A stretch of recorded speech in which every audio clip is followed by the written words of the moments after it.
हरे कृष्णा। हरे हरि कृष्णा बोल। हरे कृष्णा दीदी। दीदी आवाज आ रही है मेरी? जी दीदी, आपके पास। हरि बोल। जी, आपकी आवाज आ रही है दीदी, आप स्टार्ट करें। अच्छा, ठीक है दीदी, तो मैं शुरू करती हूँ।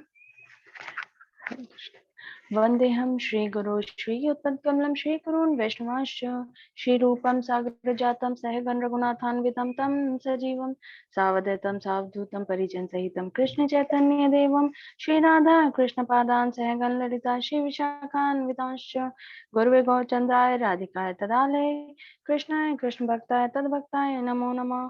ॐ अज्ञानतिमिरान्धस्य ज्ञानाञ्जनशलाकया चक्षुरुन्मिलितं येन तस्मै श्रीगुरवे नमः। वाञ्छाकल्पतरुभ्यश्च कृपासिन्धुभ्य एव च पतितानां पावनेभ्यो वैष्णवेभ्यो नमो नमः। हे कृष्ण करुणा सिन्धु दीनबन्धु जगत्पते गोपेश गोपिकान्त राधाकान्त नमोस्तुते। तप्त काञ्चन गौरांगी राधे वृन्दावनेश्वरी वृषभानुसुते देवी प्रणमामि हरिप्रिय। वृंदाय तुलसी देव्याय प्रियाय केशव सचा कृष्णमूर्ति पदे देवी सत्यवत्यै नमो नमः। श्री कृष्ण चैतन्य प्रभु नित्यानंद श्री अद्वैत गदाधर शिवासादि गौर भक्त वृंद। हरे कृष्ण कृष्ण कृष्ण हरे हरे, हरे राम राम राम हरे हरे। मैं सर्वप्रथम अपने परम आराध्यतम परम गुरुदेव नित्य लीला प्रविष्ट ओम विष्णुपाद अष्टोत्तर शत श्री श्रीमद भक्ति वेदांत श्री नारायण गोस्वामी महाराज जी के चरण कमलों में कोटि कोटि दंडवत प्रणाम ज्ञापन करती हूँ और उनसे अहेतु की कृपा की वांछा करती हूँ। उसके बाद मैं अपने गुरुदेव श्रीला भक्ति वेदांत श्रीधर गोस्वामी महाराज जी के चरण कमलों में कोटि कोटि दंडवत प्रणाम ज्ञापन करती हूँ और उनसे अहेतु की कृपा की वांछा करती हूँ। तत्पश्चात मैं अपने शिक्षा गुरु श्री सुंदर गोपाल प्रभु जी के चरणों में दंडवत प्रणाम ज्ञापन करती हूँ। यहाँ पर उपस्थित सभी वैष्णव और वैष्णवियों के चरणों में मेरा यथा योग्य दंडवत प्रणाम। हरे कृष्णा। आज हम सभी जो है क्लास 1 जो आप कर चुके हैं लॉ ऑफ कर्मा, उसकी रिवीजन क्लास कर रहे हैं। और अगर आपका कोई भी डाउट होता है इस क्लास से रिलेटेड तो आप उसे क्लास के बाद जब हो जाएगी तो आप उसके बाद पूछ सकते हैं। तो हम शुरू करते हैं।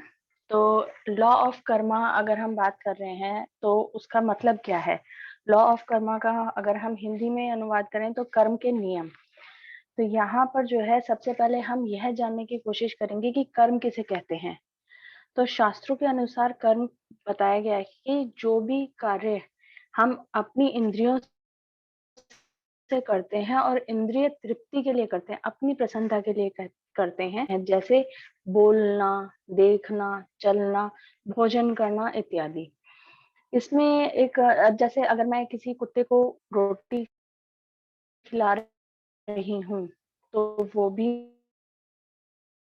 एक कर्म है। मैं कुत्ते को से मेरा ही एक कर्म है। पर कभी आपने ये सोचा है कि ये जो कर्म आप कर रहे हैं इनका कोई रिएक्शन होता है या नहीं? तो आपने एक लॉ पढ़ा होगा, न्यूटन्स लॉ, बचपन में, जिसे हिंदी में न्यूटन का सिद्धांत भी कहते हैं। अगर हम उसकी बात करें तो उस सिद्धांत के हिसाब से क्या है, वो क्या है, वो सिद्धांत क्या कहता है? वो सिद्धांत कहता है कि जो भी एक्शन है, जो भी एक्शन होता है उसका एक रिएक्शन जरूर होता है। यहाँ पर एक्शन क्या है? हम कर्म कर रहे हैं, ये एक एक्शन है।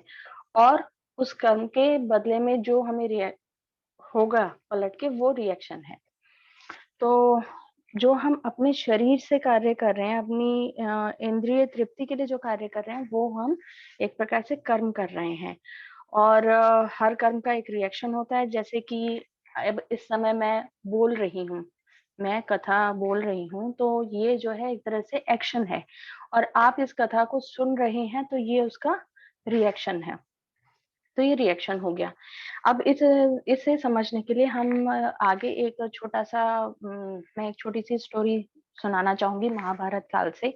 उसमें महाभारत के बाद जब भीष्म पितामह का ने अपना देह नहीं त्यागा था और वो बाणों की शैया पर थे, तब का वृतांत है। उस समय जब उनकी ये अवस्था थी कि वो बाणों की शैया पर थे, तो जो युधिष्ठिर महाराज थे उन्हें बहुत ज्यादा मतलब दुख होता था और वो अपने आप को बहुत ज्यादा कोसते थे इस चीज के लिए कि मेरे कारण भीष्म पितामह जो है बाणों की शैया पर, आज उनकी अवस्था आ गई है कि वो ऐसे हैं, इस अवस्था में है, तो उन्हें बहुत दुख होता था।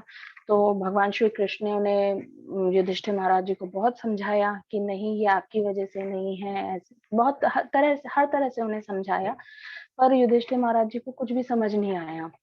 तो उन्होंने फिर भगवान श्री कृष्ण जो है उन्हें पितामह के पास लेके आए, भीष्म पितामह के पास लेकर आए। तो जो जब वो आए तो उनके पास भीष्म पितामह जो बताने वाले थे उसे सुनने के लिए स्वर्ग से बहुत सारे देवी देवता आए थे उस समय, और सप्तऋषि भी आए थे उन्हें सुनने के लिए। तो जब वो आए तो उन्होंने युधिष्ठिर महाराज ने अपना जो है संशय उनके सामने रखा कि मुझे बहुत इस चीज का दुख होता है, और उन्होंने अपनी सारी बात कही। तो युधिष्ठिर जो पितामह थे उन्होंने उन्हें समझाते हुए कहा, उन्होंने कहा कि मैं तुम्हें एक वृतांत सुनाता हूँ, एक कथा सुनाता हूँ, उसके माध्यम से इसे समझने की कोशिश करना।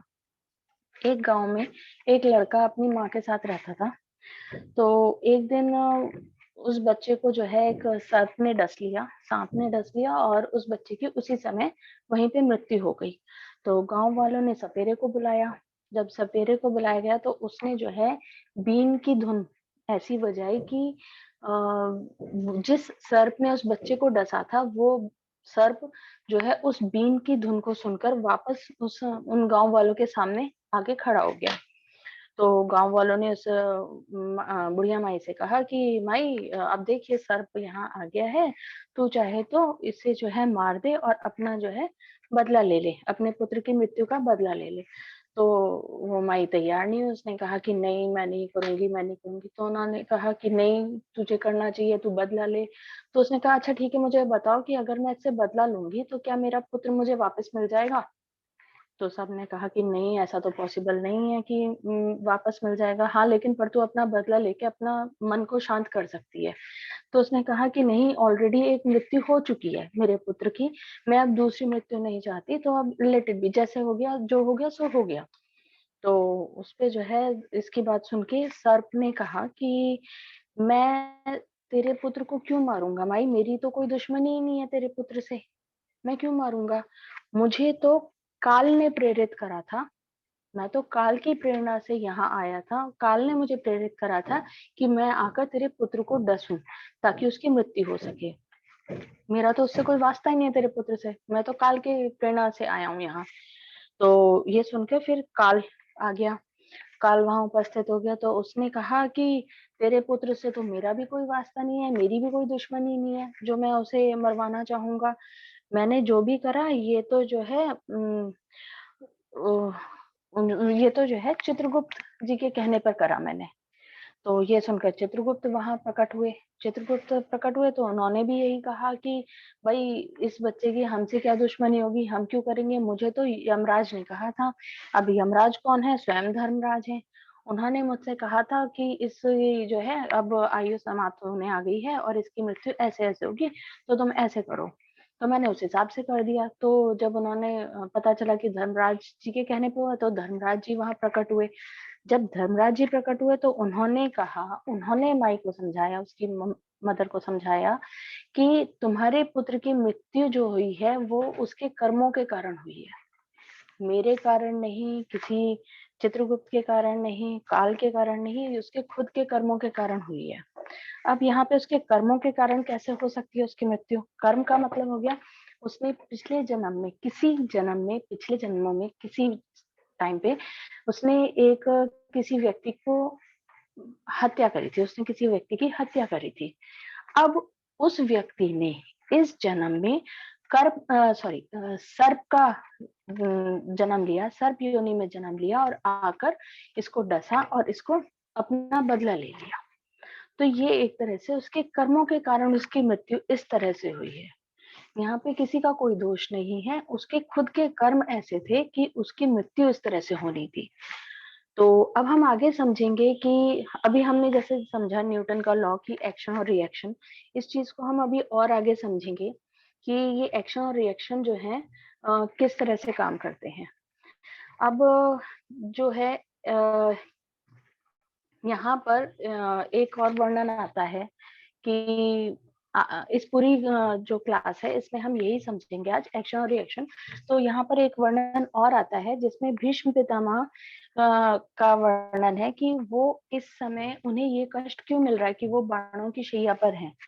उन्हें ये कष्ट क्यों मिल रहा है? ये कष्ट उन्हें इसलिए मिल रहा है क्योंकि पिछले जन्म में उन्होंने जो है एक सांप को अपने बाण से उठा के किसी कांटों की झाड़ियों में फेंक दिया था। तो जो कष्ट उस सर्प को उस समय हुआ था, वही कष्ट आज पितामह भुगत रहे हैं। तो ये भी उनका कर्म ही है। यहाँ इससे पता चलता है, इस वृतांत से पता चलता है कि पितामह जो आज ये दर्द भुगत रहे हैं, ये जो ये इनका कर्म ही था जो आज उनके सामने आया है। अब श्रीमद् भागवत गीता के अनुसार कर्म जो है हमारे, वो 3 श्रेणियों में बांटे जा सकते हैं, विकर्म, सकर्म और अकर्म। अब हम एक एक करके समझेंगे कि ये तीनों हैं क्या। विकर्म का अर्थ होता है कि शास्त्रों के अनुसार हमें बताया गया है कि हमें क्या करना चाहिए और क्या नहीं करना चाहिए। तो शास्त्रों के अनुसार वो कर्म जो हमें नहीं करने चाहिए, यानी कि जो हमें निषेध बताए गए हैं, मतलब फिर से शास्त्रों के अनुसार वो कर्म जो हमें नहीं करने चाहिए उन्हें हम कहते हैं विकर्म। अब शास्त्रों के अनुसार जो कर्म हमें नहीं करने चाहिए, अगर कोई व्यक्ति उन कर्मों को करता है तो उससे जो है उसका रिएक्शन क्या होगा? नेगेटिव रिएक्शन होगा, मतलब वो पाप का भागीदार बनेगा। हम कहते हैं ना पाप और पुण्य, यही है कि शास्त्रों में जो हमें कर्म नहीं करने के लिए कहे गए हैं कि हमें ये कर्म नहीं करना, और फिर भी अगर कोई जीव, कोई व्यक्ति, कोई मनुष्य अगर उस कर्म को करता है तो वो पाप का भागीदार बनता है। इसलिए उसका जो रिएक्शन होगा, कर्म क्या है? एक्शन, और उसका जो फल है वो है रिएक्शन। तो उसका फल क्या है? नेगेटिव है, यानी कि जो विकर्म है उसका फल क्या होगा? पाप। ठीक है। अब जैसे इसे हम समझ सकते हैं, जैसे कि शास्त्रों में बताया गया कि हमें नॉन वेज नहीं खाना चाहिए, मांस, मच्छी, इस तरह की चीजें नहीं खानी चाहिए, हमें शराब नहीं पीना चाहिए। तो ये जो चीजें कुछ मैं एग्जांपल दिए हैं, ऐसी बहुत सारी चीजें हैं जो हमें शास्त्रों में निषेध बताई गई हैं और हमें नहीं करनी चाहिए। और अगर हम वो करते हैं तो हम पाप के भागीदार बनते हैं। अब आगे आता है सत्कर्म। सत्कर्म वो कर्म है जो हमें शास्त्रों में कहे गए हैं कि हमें करने चाहिए। शास्त्र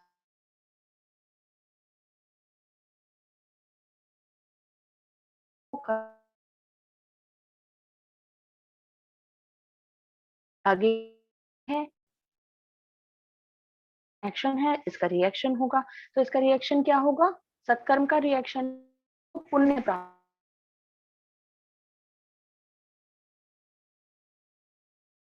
कर्मों को हरे कृष्णा दीदी। तो पुण्य आपको प्राप्त होगा। आप हरे कृष्णा दीदी आपकी आवाज कट रही है। हरे कृष्ण।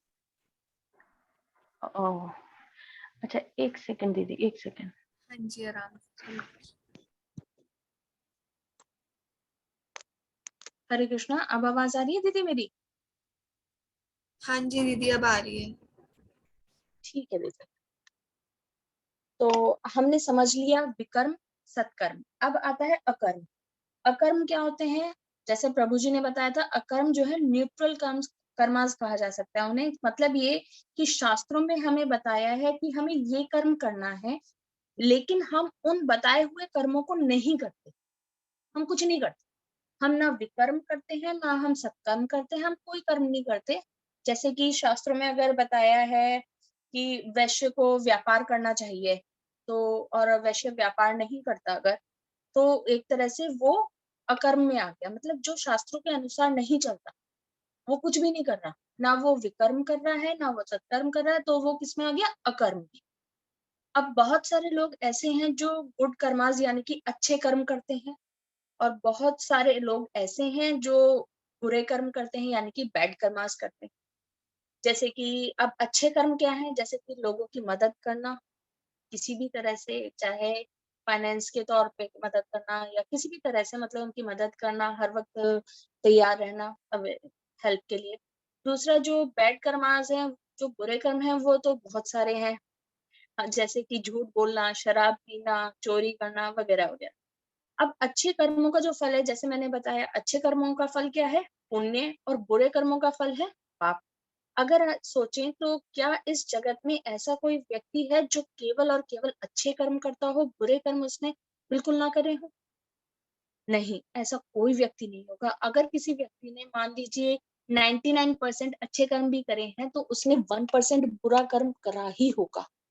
उसने डेफिनेटली करा होगा। ऐसे ही अगर किसी व्यक्ति ने सारे बुरे कर्म ही करे हैं अपनी जिंदगी में, तो ऐसा नहीं है कि उसने सारे ही बुरे कर्म करे हैं। उसने कुछ ना कुछ, कहीं ना कहीं एक 1% ही सही, चाहे 0.0001% ही सही, उसने अच्छा कर्म जरूर करा होगा।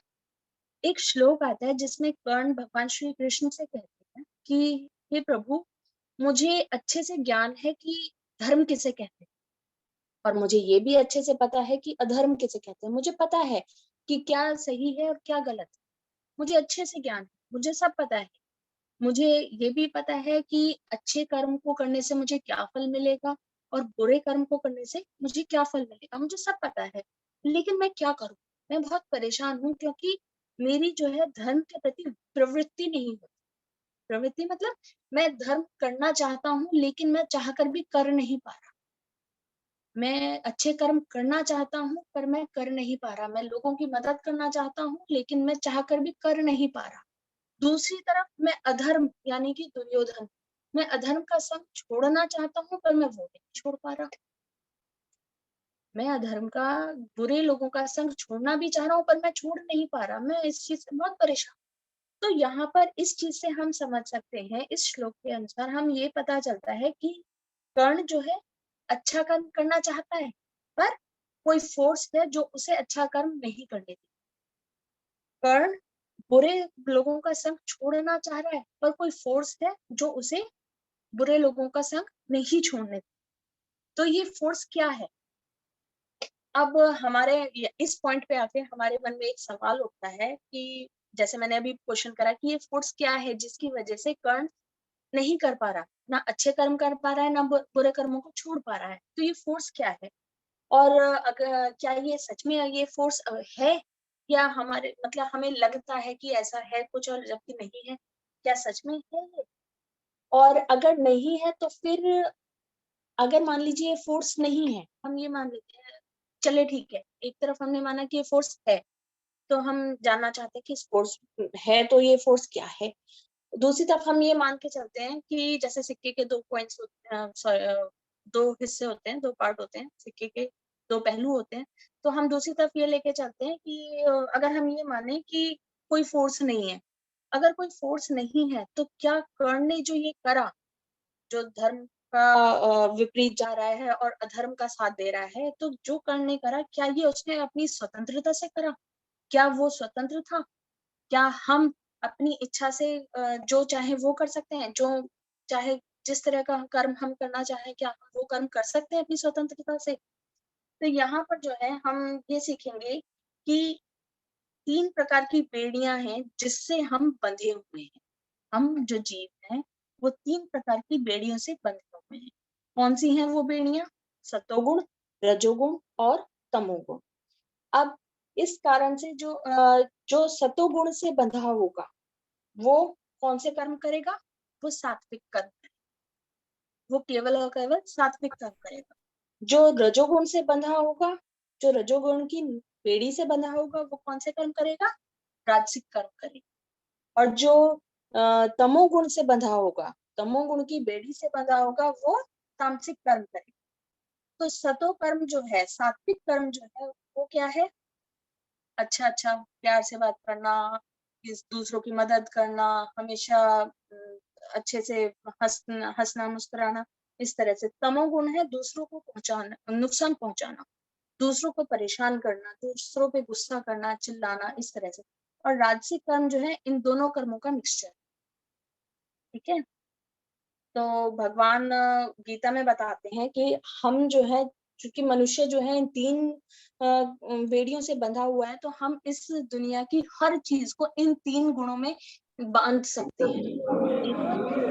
एक सतोगुण, रजोगुण और तमोगुण, हम इन 3 गुणों में इस संसार की हर वस्तु को बांध कर देख सकते हैं। जैसे अगर हम खाने की बात करें, फूड है ना, खाने की बात करें तो सात्विक भोजन क्या आता है? बहुत सॉफ्ट भोजन जिसमें मिर्च ज्यादा ना हो, मसाले ज्यादा ना हो, फ्रूट्स सबसे बेस्ट सात्विक भोजन है। दूसरा आता है राजसिक भोजन। राजसिक भोजन क्या है? जिसमें बहुत तीखा हो और बहुत तेज मसाले हो, जो चटपटा जिसे कहते हैं हम अपनी लैंग्वेज में वो। और तामसिक भोजन जैसे कि नॉन वेज, मांस, मच्छी, मदिरा, इन सब चीजों का जो सेवन होता है। तो हमने खाने को जो है, फूड को जो है, वो 3 हिस्सों में डिवाइड कर दिया इन गुणों के बेसिस पे। उसी तरह से मनुष्य का जो नेचर है, अब हम नेचर की बात कर रहे हैं, तो सात्विक मनुष्य जो होते हैं, जो सात्विक नेचर के होते हैं, वो किस तरह के होते हैं? वो प्रेम से बात करते हैं, वो सॉफ्ट स्पोकन होते हैं, वो सबको समझते हैं, सबकी दुविधा सबको समझते हैं और सबकी मदद करने के लिए हमेशा तैयार रहते हैं। तामसिक लोग वो होते हैं जो हमेशा लड़ते झगड़ते रहते हैं, गुस्सा करते हैं, चिल्लाते हैं, उस तरह के। और जो राजसिक लोग होंगे वो अगेन इन दोनों का मिक्सचर। उन्हें वैसे वो नॉर्मल होंगे तो वो शांत स्वभाव के होंगे, और हो सकता है जब गुस्सा आ जाए तो तेज गुस्सा है। तो ये जो है राजसिक लोग जो हैं वो मिक्स्ड नेचर के। अब यहाँ पे हम संगीत को भी इन तीनों हिस्सों में डिवाइड कर सकते हैं। जैसे अब जो सात्विक संगीत होगा, सात्विक प्रवृत्ति का जो हम म्यूजिक होगा, वो बहुत सॉफ्ट होगा। जैसे एक फ्लूट, बांसुरी की आवाज सुनिए, बांसुरी की आवाज में बहुत कितनी मधुर होती है और कितनी सुरीली होती है। वो सात्विक म्यूजिक में आ गया, सात्विक संगीत में आ गया। तामसिक, ये जो शोर शराबा, धूम धड़का, मतलब बहुत लाउड म्यूजिक जो होता है, बहुत लाउड म्यूजिक और फास्ट, और मतलब जो डिस्कोथेक और ये सब पब वगैरह इनमें जो रात में चलते हैं, तो ये होते हैं तामसिक म्यूजिक। और राजसिक म्यूजिक इन दोनों का मिक्सचर, ना ज्यादा लाउड ना ज्यादा लो, मीडियम। अब ये जो है सात्विक जो होते हैं वो देवता जो है वो सात्विक उसमें आते हैं, देवता सात्विक में आते हैं, तामसिक में दानव आते हैं, और राजसिक में मनुष्य आते हैं, हम जीवा।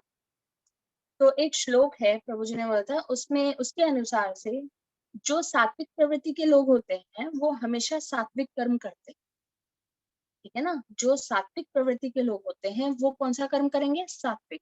जो तामसिक लोग प्रवृत्ति के लोग होंगे वो तामसिक कार्य करेंगे।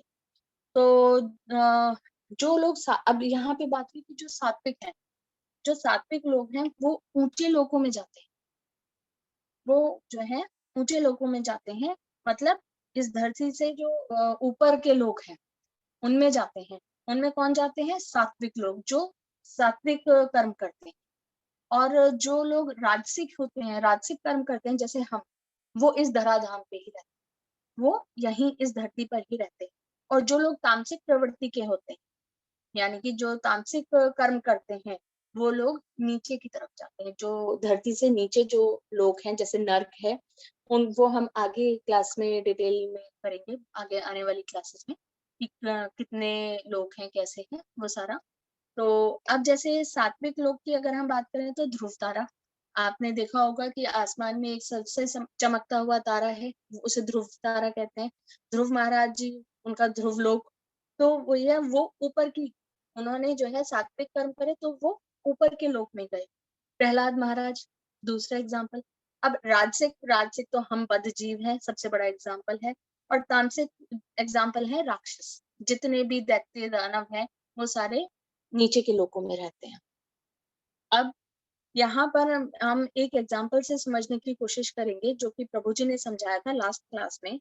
अब इसमें एग्जाम्पल में ये था कि 2 बच्चे हैं, 2 भाई हैं, और दोनों भाई जो हैं एक ही माता की संतान, एक ही माता की संतान है। एक बच्चे को तो जानवरों को परेशान करने में आनंद प्राप्त होता है, और दूसरे बच्चे को जानवरों में या जीवों की सहायता करने में आनंद प्राप्त होता है।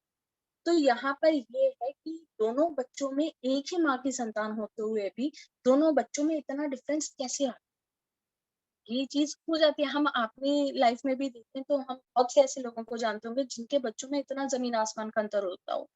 तो जिस बच्चे का जो बच्चा बाकी जीवों को कष्ट देकर आनंद प्राप्त कर रहा है, इसका मतलब वो तामसिक प्रवृत्ति का है। क्यों? क्योंकि उसे दूसरे जीवों को कष्ट देने में आनंद आता है। जिस बच्चे को दूसरे जीवों की मदद करके आनंद आ रहा है, इसका मतलब वो कौन सी प्रवृत्ति का हुआ? सात्विक प्रवृत्ति का हुआ। क्यों? क्योंकि उसे दूसरे जीवों की मदद करके आनंद आ रहा है। तो ये अंतर है इन दोनों बच्चों में। और अगर कोई अगर कोई व्यक्ति तमोगुण से बंधा हुआ है तो वो तमोगुण ही उसमें तामसिक कार्य ही करेगा, उसे तामसिक वस्तु ही पसंद आएगी। अगर मान लीजिए कोई व्यक्ति है उसके अंदर तमोगुण प्रधान है तो उसे रात में जगना, उसे मतलब रात में पार्टियां करना, इस तरह की चीजें बहुत पसंद आई। रात में घर से बाहर रहना उसे बहुत अच्छा लगेगा। और जो व्यक्ति सतोगुण जिसके अंदर सतोगुण प्रधान होगा वो अलग होगा, वो धार्मिक प्रवृत्ति का होगा, उसके अंदर मतलब ये रोज सुबह ब्रह्म मुहूर्त में उठेगा, उसकी इच्छा होगी कि वो मंदिर जाए, वो मंदिर जाएगा, इस तरह से होगा। और जो अब एक श्लोक आता है जिसे प्रभु जी ने बताया है कि जो जीव हम सारे जीव बेड़ियों से बंधे हैं, इन 3 बेड़ियों से बंधे हैं, सतोगुण, रजोगुण और तमोगुण। तो यहाँ पे इस श्लोक के द्वारा प्रभु जी ने बताया है कि हम उन्हीं गुणों के अनुसार कर्म करते हैं। जैसे ये चीज मैं पहले भी बोल चुकी हूँ, जो व्यक्ति सतोगुणी प्रधान है, जिसके अंदर सतोगुण प्रधान है, वो व्यक्ति कौन से कर्म करेगा? सात्विक कर्म करेगा। यानी कि जो व्यक्ति सतोगुणी प्रधान होगा वो मंदिर जाएगा, उसके वो धार्मिक प्रवृत्ति का होगा, वो सात्विक कर्म करेगा। जो व्यक्ति तामसिक प्रवृत्ति का होगा वो तामसिक कर्म करेगा, वो तामसिक कर्म ही करना उसे अच्छा लगेगा। तो ये है। अब एक प्रभु जी ने बताया था एक्सपेरिमेंट, मार्शमैलो कैंडी एक्सपेरिमेंट। उसका आपको याद होगा, उसमें एक ये एक्सपेरिमेंट 3 बच्चों के ऊपर करा गया था कि एक मार्शमैलो कैंडी रखी गई बच्चों के सामने, तीनों बच्चों के सामने। और उन्हें जो है एक सर आए, उन्होंने कहा कि तीनों बच्चों से कहा कि ये एक एक कैंडी आप सबके सामने रखी हुई है और मैं जो हूँ 5 मिनट्स बाद आपके पास वापस आऊंगा, तब तक आपको ये कैंडी नहीं खानी, तब तक आपको ये कैंडी नहीं खानी है। अगर आप 5 मिनट्स तक 5 मिनट वेट कर लोगे और कैंडी नहीं खाओगे तो मैं जो हूँ क्या करूंगा, मैं आपको आगे चल के जो है ये 2 कैंडी दूंगा, एक की जगह मैं आपको 2 कैंडी दूंगा अगर आपने ये कैंडीज नहीं खाई, और अगर आपने खा ली तो आपको कोई कैंडी नहीं मिलेगी। तो बच्चे खुश, चलो जी ठीक है हम तैयार हैं। तो तीनों बच्चों के सामने टेबल पे जो है एक एक कैंडी रखी। अब एक बच्चा क्या करता है, उसे उठाता है, उस कैंडी के साथ खेलना शुरू कर देता है, उसे लेके पूरे रूम में इधर से उधर भाग रहा है, उसे खेल रहा है उसके साथ, और बीच बीच में जहां मौका मिला वहीं उसे थोड़ा सा चाट लेता है टेस्ट लेने के लिए कि ये कैंडी कैसी है। मतलब उससे थोड़ा सा कंट्रोल नहीं हुआ तो उसने थोड़ा सा टेस्ट ले लिया। दूसरा बच्चा चेयर पे बैठा है, रिलैक्स बैठा है, कमर लगा के बैठा है और वेट कर रहा है कि 5 मिनट्स कब ओवर होंगे, और वो इंतजार कर रहा है कि 5 मिनट्स बाद मुझे जो है 2 कैंडीज मिलेंगी, मैं दोनों कैंडीज खाऊंगा। तीसरा बच्चा है, जो सर थे उनके जाते ही उसने 2 सेकंड में कैंडी खा ली, उससे रुका ही नहीं गया।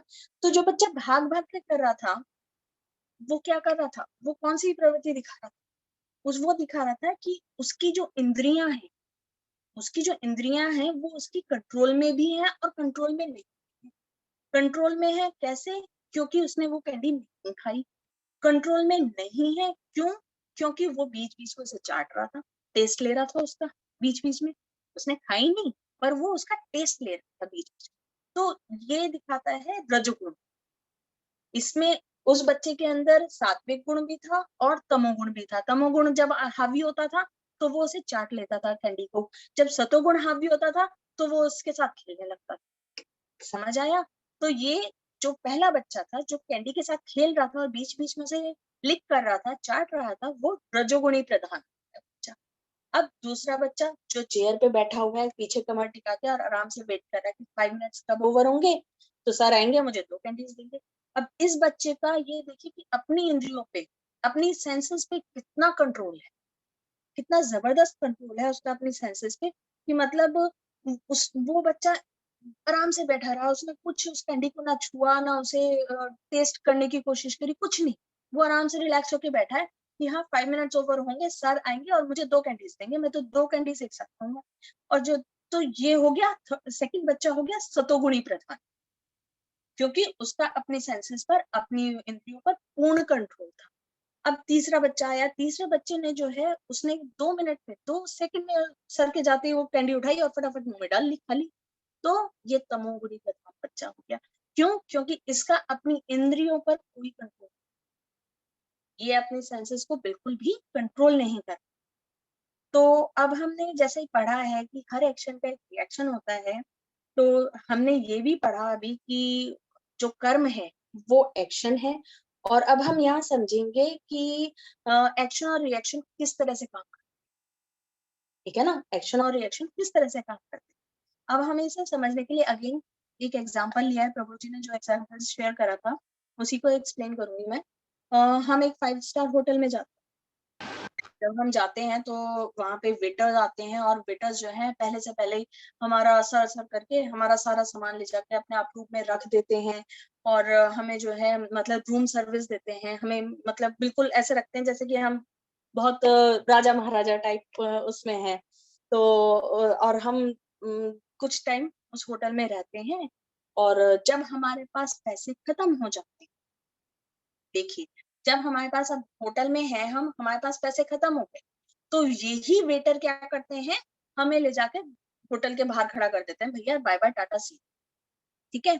अब इस चीज को हम यहाँ पे इस दूसरी, ये तो हमने जड़ी एग्जाम्पल, इस दुनिया का एग्जाम्पल समझा था, अब इसे हम जो है दूसरे एंगल से समझने की कोशिश करें।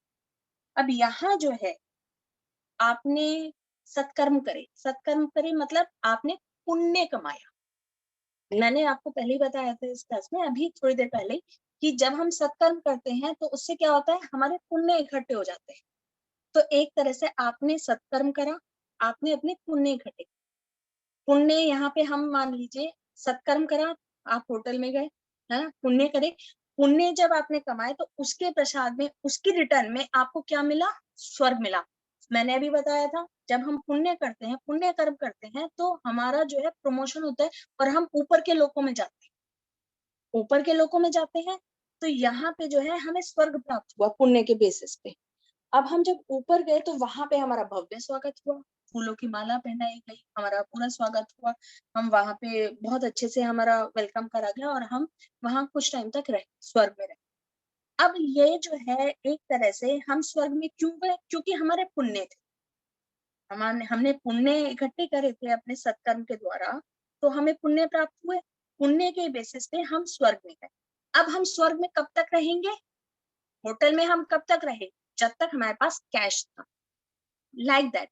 उसी तरह से जब तक हमारे पास पुण्य होंगे तब तक हम स्वर्ग में रहेंगे, और जैसे ही हमारे पुण्य क्षीण हो जाएंगे यानी कि नष्ट हो जाएंगे, यानी खत्म हो जाएंगे, जैसे कि हमारे कैश खत्म हो गए थे, जैसे ही हमारे पुण्य खत्म होंगे फिर क्या होगा, हमें वापस इस धरती लोक पे भेज दिया जाए। आ रहा है समझ में? जैसे ही हमारे पुण्य समाप्त होंगे हम वापस इस धरती पर ही आ जाएंगे। जिस तरह से जब होटल में गए थे, हम होटल को समझ लो स्वर्ग और पुण्य को समझ लो कैश। कैश खत्म हुआ, जब तक कैश था हम होटल में रहे, जब तक पुण्य था हम स्वर्ग में रहे, और जैसे ही पुण्य खत्म हुए हम स्वर्ग से धरती लोक पे आ गए, यानी कि जैसे ही कैश खत्म हुआ हमें ले जाके बाहर खड़ा कर दिया होटल के बाहर कि भैया अब आपका काम खत्म, आपकी बहुत आवभगत कर ली हमने, अब नहीं।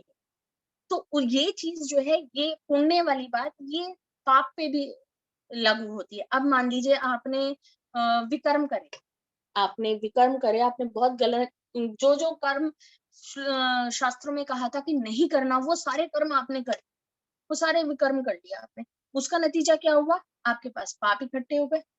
अब जब पाप इकट्ठे हो गए तो फिर आप उसको भुगतने के लिए क्या करना पड़ेगा, पाप के लिए एक श्लोक में आया था पाप करोगे तो नीचे के लोकों में जाना पड़ेगा। नीचे के लोक मतलब नरक।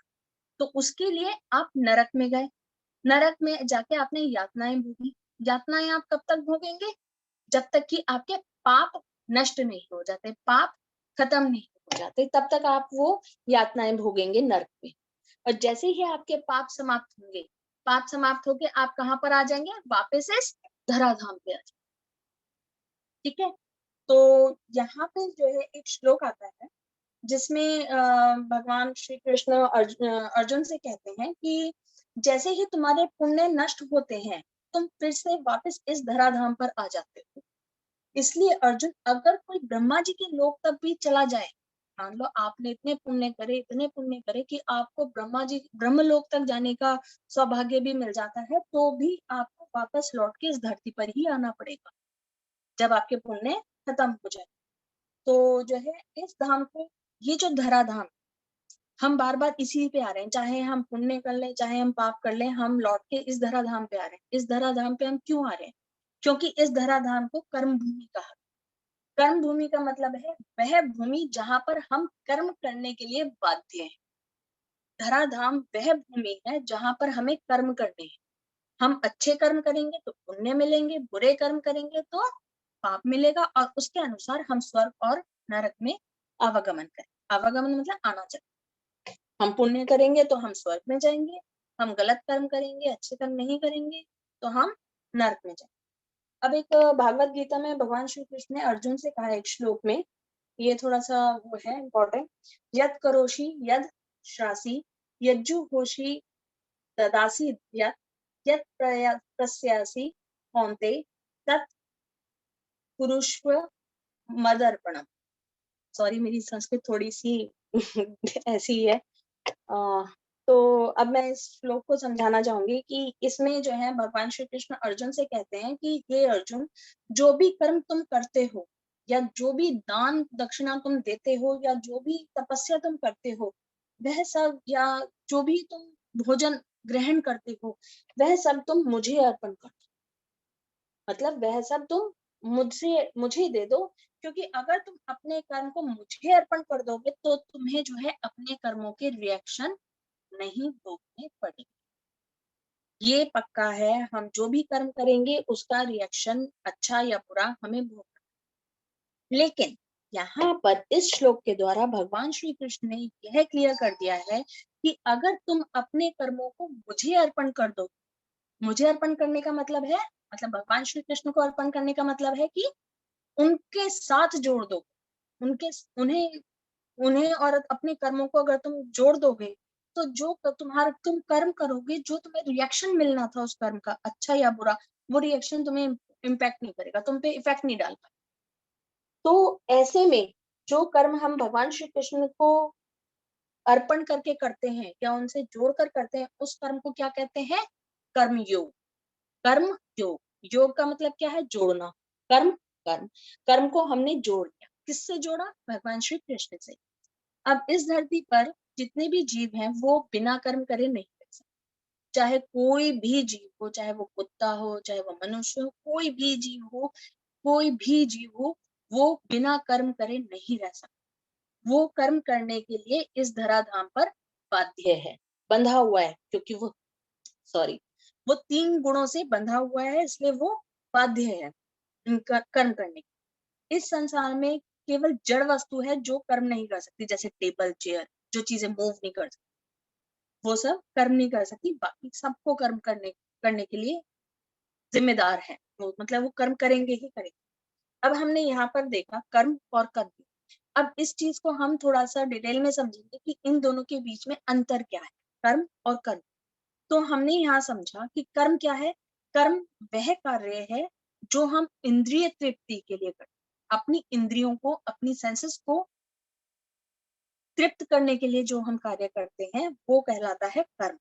और कर्मयोग क्या कहलाता है? जो हम कर्म कहते हैं उसे हम भगवान श्री कृष्ण के जोड़ के करते हैं, उन्हें अर्पण करके करते हैं, तो वो कर्मयोग बन जाता है। अब जैसे कौरवों और पांडवों का एग्जांपल ले लेते हैं, जो प्रभु जी ने हमें एक्सप्लेन करा था बहुत अच्छे से। कौरव युद्ध कर रहे हैं, महाभारत का युद्ध हो रहा है, कौरव भी युद्ध कर रहे हैं और पांडव भी युद्ध कर रहे हैं, युद्ध दोनों कर रहे हैं। पर फिर भी कौरवों का जो युद्ध है, जो कर्म है, वो कर्म है, वो कर्मयोग नहीं है। लेकिन पांडवों का जो कर्म है वो कर्म ना हो कि वो कर्मयोग। कैसे? कौरव जो युद्ध कर रहे हैं वो अपनी इंद्रियों की तृप्ति के लिए कर रहे हैं, वो राज्य प्राप्त करने के लिए कर रहे हैं। उन्हें ये नहीं है कि भगवान से उन्हें कोई लेना देना नहीं, उन्हें तो ये है कि सारा राज्य हमें मिलना चाहिए। हम अर्जुन वो दुर्योधन ने कहा भी था कि मैं सुई के बराबर नोक की एक जमीन तक नहीं दूंगा उन्हें।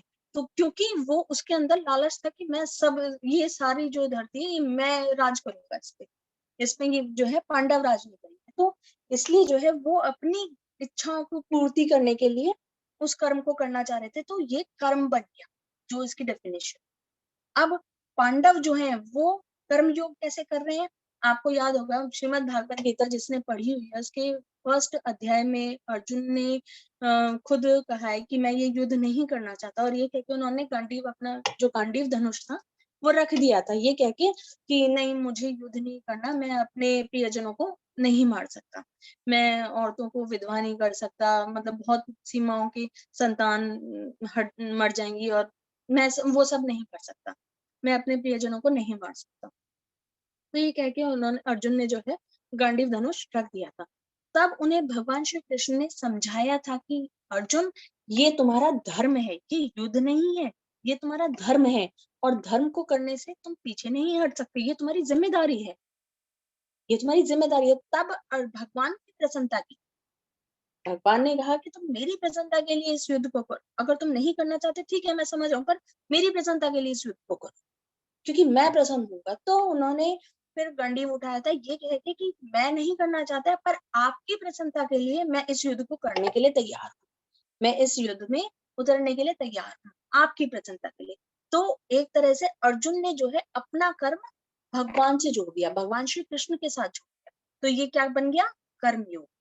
अब जिस कर्म, फिर वही कि जो है जब कर्म को करने से अपनी खुद की इच्छा होती है कि मतलब मुझे अगर लड्डू खाना है तो मैं अपनी इच्छा के लिए लड्डू खाना चाहती हूँ, तो वो कर्म हो गया। और जब हम स्वभोग की इच्छा नहीं होती है, खुद भोगने की इच्छा नहीं होती है, तब वो कर्म हो गया। अब इसमें जो है एक आगे वृतांत आता है, श्रीला भक्ति विज्ञान भारती गोस्वामी महाराज जी ने एक एग्जाम्पल दिया था जो प्रभु जी ने बहुत अच्छे से एक्सप्लेन करा था रामायण का। उसमें उन्होंने बताया था कि हनुमान जी ने लंका जलाई थी, कैसे जलाई थी। तो जब हनुमान जी सीता मैया की खोज करने जब लंका गए थे तो उन्होंने वहां जो है पूरी लंका जला दी थी गुस्से में आके, क्योंकि रावण ने जो है उनकी पूंछ में आग लगवा दी थी, तो उन्होंने जो है पूरी लंका जला दी थी। और फिर उन्होंने जो है समुद्र में अपनी पूंछ बुझाकर फिर वो वापस आ गए थे राम जी के पास। तो उन्होंने जब ये लंका जलाई थी, तो उन्होंने अगर देखा जाए तो ये कर्म सही था या गलत?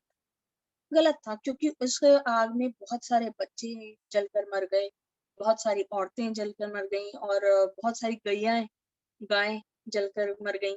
तो अगर देखा जाए तो ये एक तरह से बहुत गलत था स्टेप। लेकिन लेकिन ये क्यों नहीं था गलत? उन्हें इस कर्म का फल क्यों नहीं भोगना? इसलिए नहीं भोगना पड़ा क्योंकि उन्होंने जो ये कर्म करा, जो लंका में आग लगाई, वो भगवान श्री राम की प्रसन्नता के लिए, उन्होंने भगवान श्री राम की प्रसन्नता के लिए, क्योंकि वो तो मैया सीता मैया को ढूंढने आए थे, वो तो राम जी का कार्य पूरा करने के लिए आए थे, राम जी के लिए आए थे वो। और वहां उन्होंने सीता मैया का पता लगा लिया और वो जाते हुए उन्होंने लंका जला। तो उसमें जो है उसका फल कोई भी हनुमान जी को इसलिए नहीं मिला क्योंकि उन्होंने वो अपने भगवान की प्रसन्नता के लिए। तो जो कार्य हम भगवान की प्रसन्नता के लिए करते हैं वो क्या बन जाता है? कर्मयोग बन जाता है। एक और एग्जाम्पल है जो प्रभु जी ने बताया था, वो था सिपाही का। एक सिपाही है जो बॉर्डर पे तैनात है और बॉर्डर पे जो है वो हरे कृष्णा दीदी। दीदी अगर कोई क्वेश्चन हो तो लास्ट में पूछे या अभी हाँ बीच में पूछ सकते हैं? नहीं प्रभु जी, आप अच्छा रहेगा अगर लास्ट में पूछें तो। ठीक है, श्योर, नो प्रॉब्लम। तो एक सिपाही का एग्जाम्पल था जिसमें प्रभु जी ने बताया था कि एक सिपाही को जो है गन दी गई है और उसे एक ड्यूटी दी गई है कि तुम बॉर्डर पे खड़े होके दुश्मनों को मारोगे। तो वो दुश्मनों को मारता है तो उसे मेडल मिलता है, उसे इनाम मिलता है, उसे सम्मान किया जाता है, उसे सम्मानित किया जाता है। तो अब क्या है, वही सिपाही जब अपने घर जाता है, अपने गाँव जाता है, अपने घर वालों के पास जाता है, तो वहाँ जाके उसकी किसी व्यक्ति से लड़ाई होती है और वो गुस्से में आके उस गन को उठाता है और बंदे को, उस सामने वाले व्यक्ति को मार देता है, उसका हत्या कर देता है। तो अब जो है, जब उसने ये उस बंदे व्यक्ति को मारा, तो ये जो कर्म था उसका, ये गलत उसमें आ गया क्योंकि गवर्नमेंट ने उसे एकदम पकड़ लिया, पुलिस ने उसे एकदम पकड़ लिया और उसे सजा हुई, उसे पनिशमेंट दी गई। क्यों दी गई? क्योंकि उसने जो कार्य करा वो गलत था। वो उसने देश के हित में नहीं करा, वो उसने अपने हित में।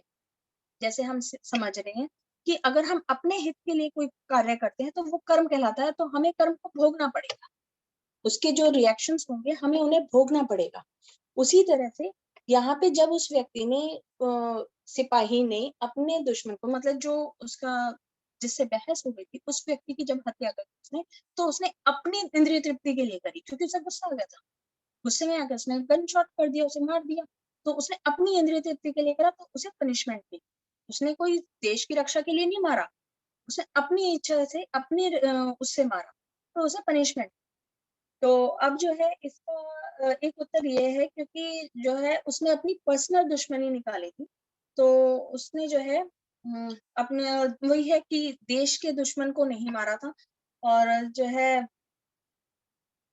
यहाँ पे एक आता है कि जो भी कार्य हम अपनी प्रसन्नता के लिए करते हैं वो हमें पता है कि 3 प्रकार की बेड़ियों में हर कार्य जो भी हम करेंगे वो 3 प्रकार की बेड़ियों में बंधा हुआ है, सात्विक, राजसिक और तामसिक। और जो कार्य या कर्म हम भगवान की प्रसन्नता के लिए करते हैं उसे कहते हैं शुद्ध सात्विक।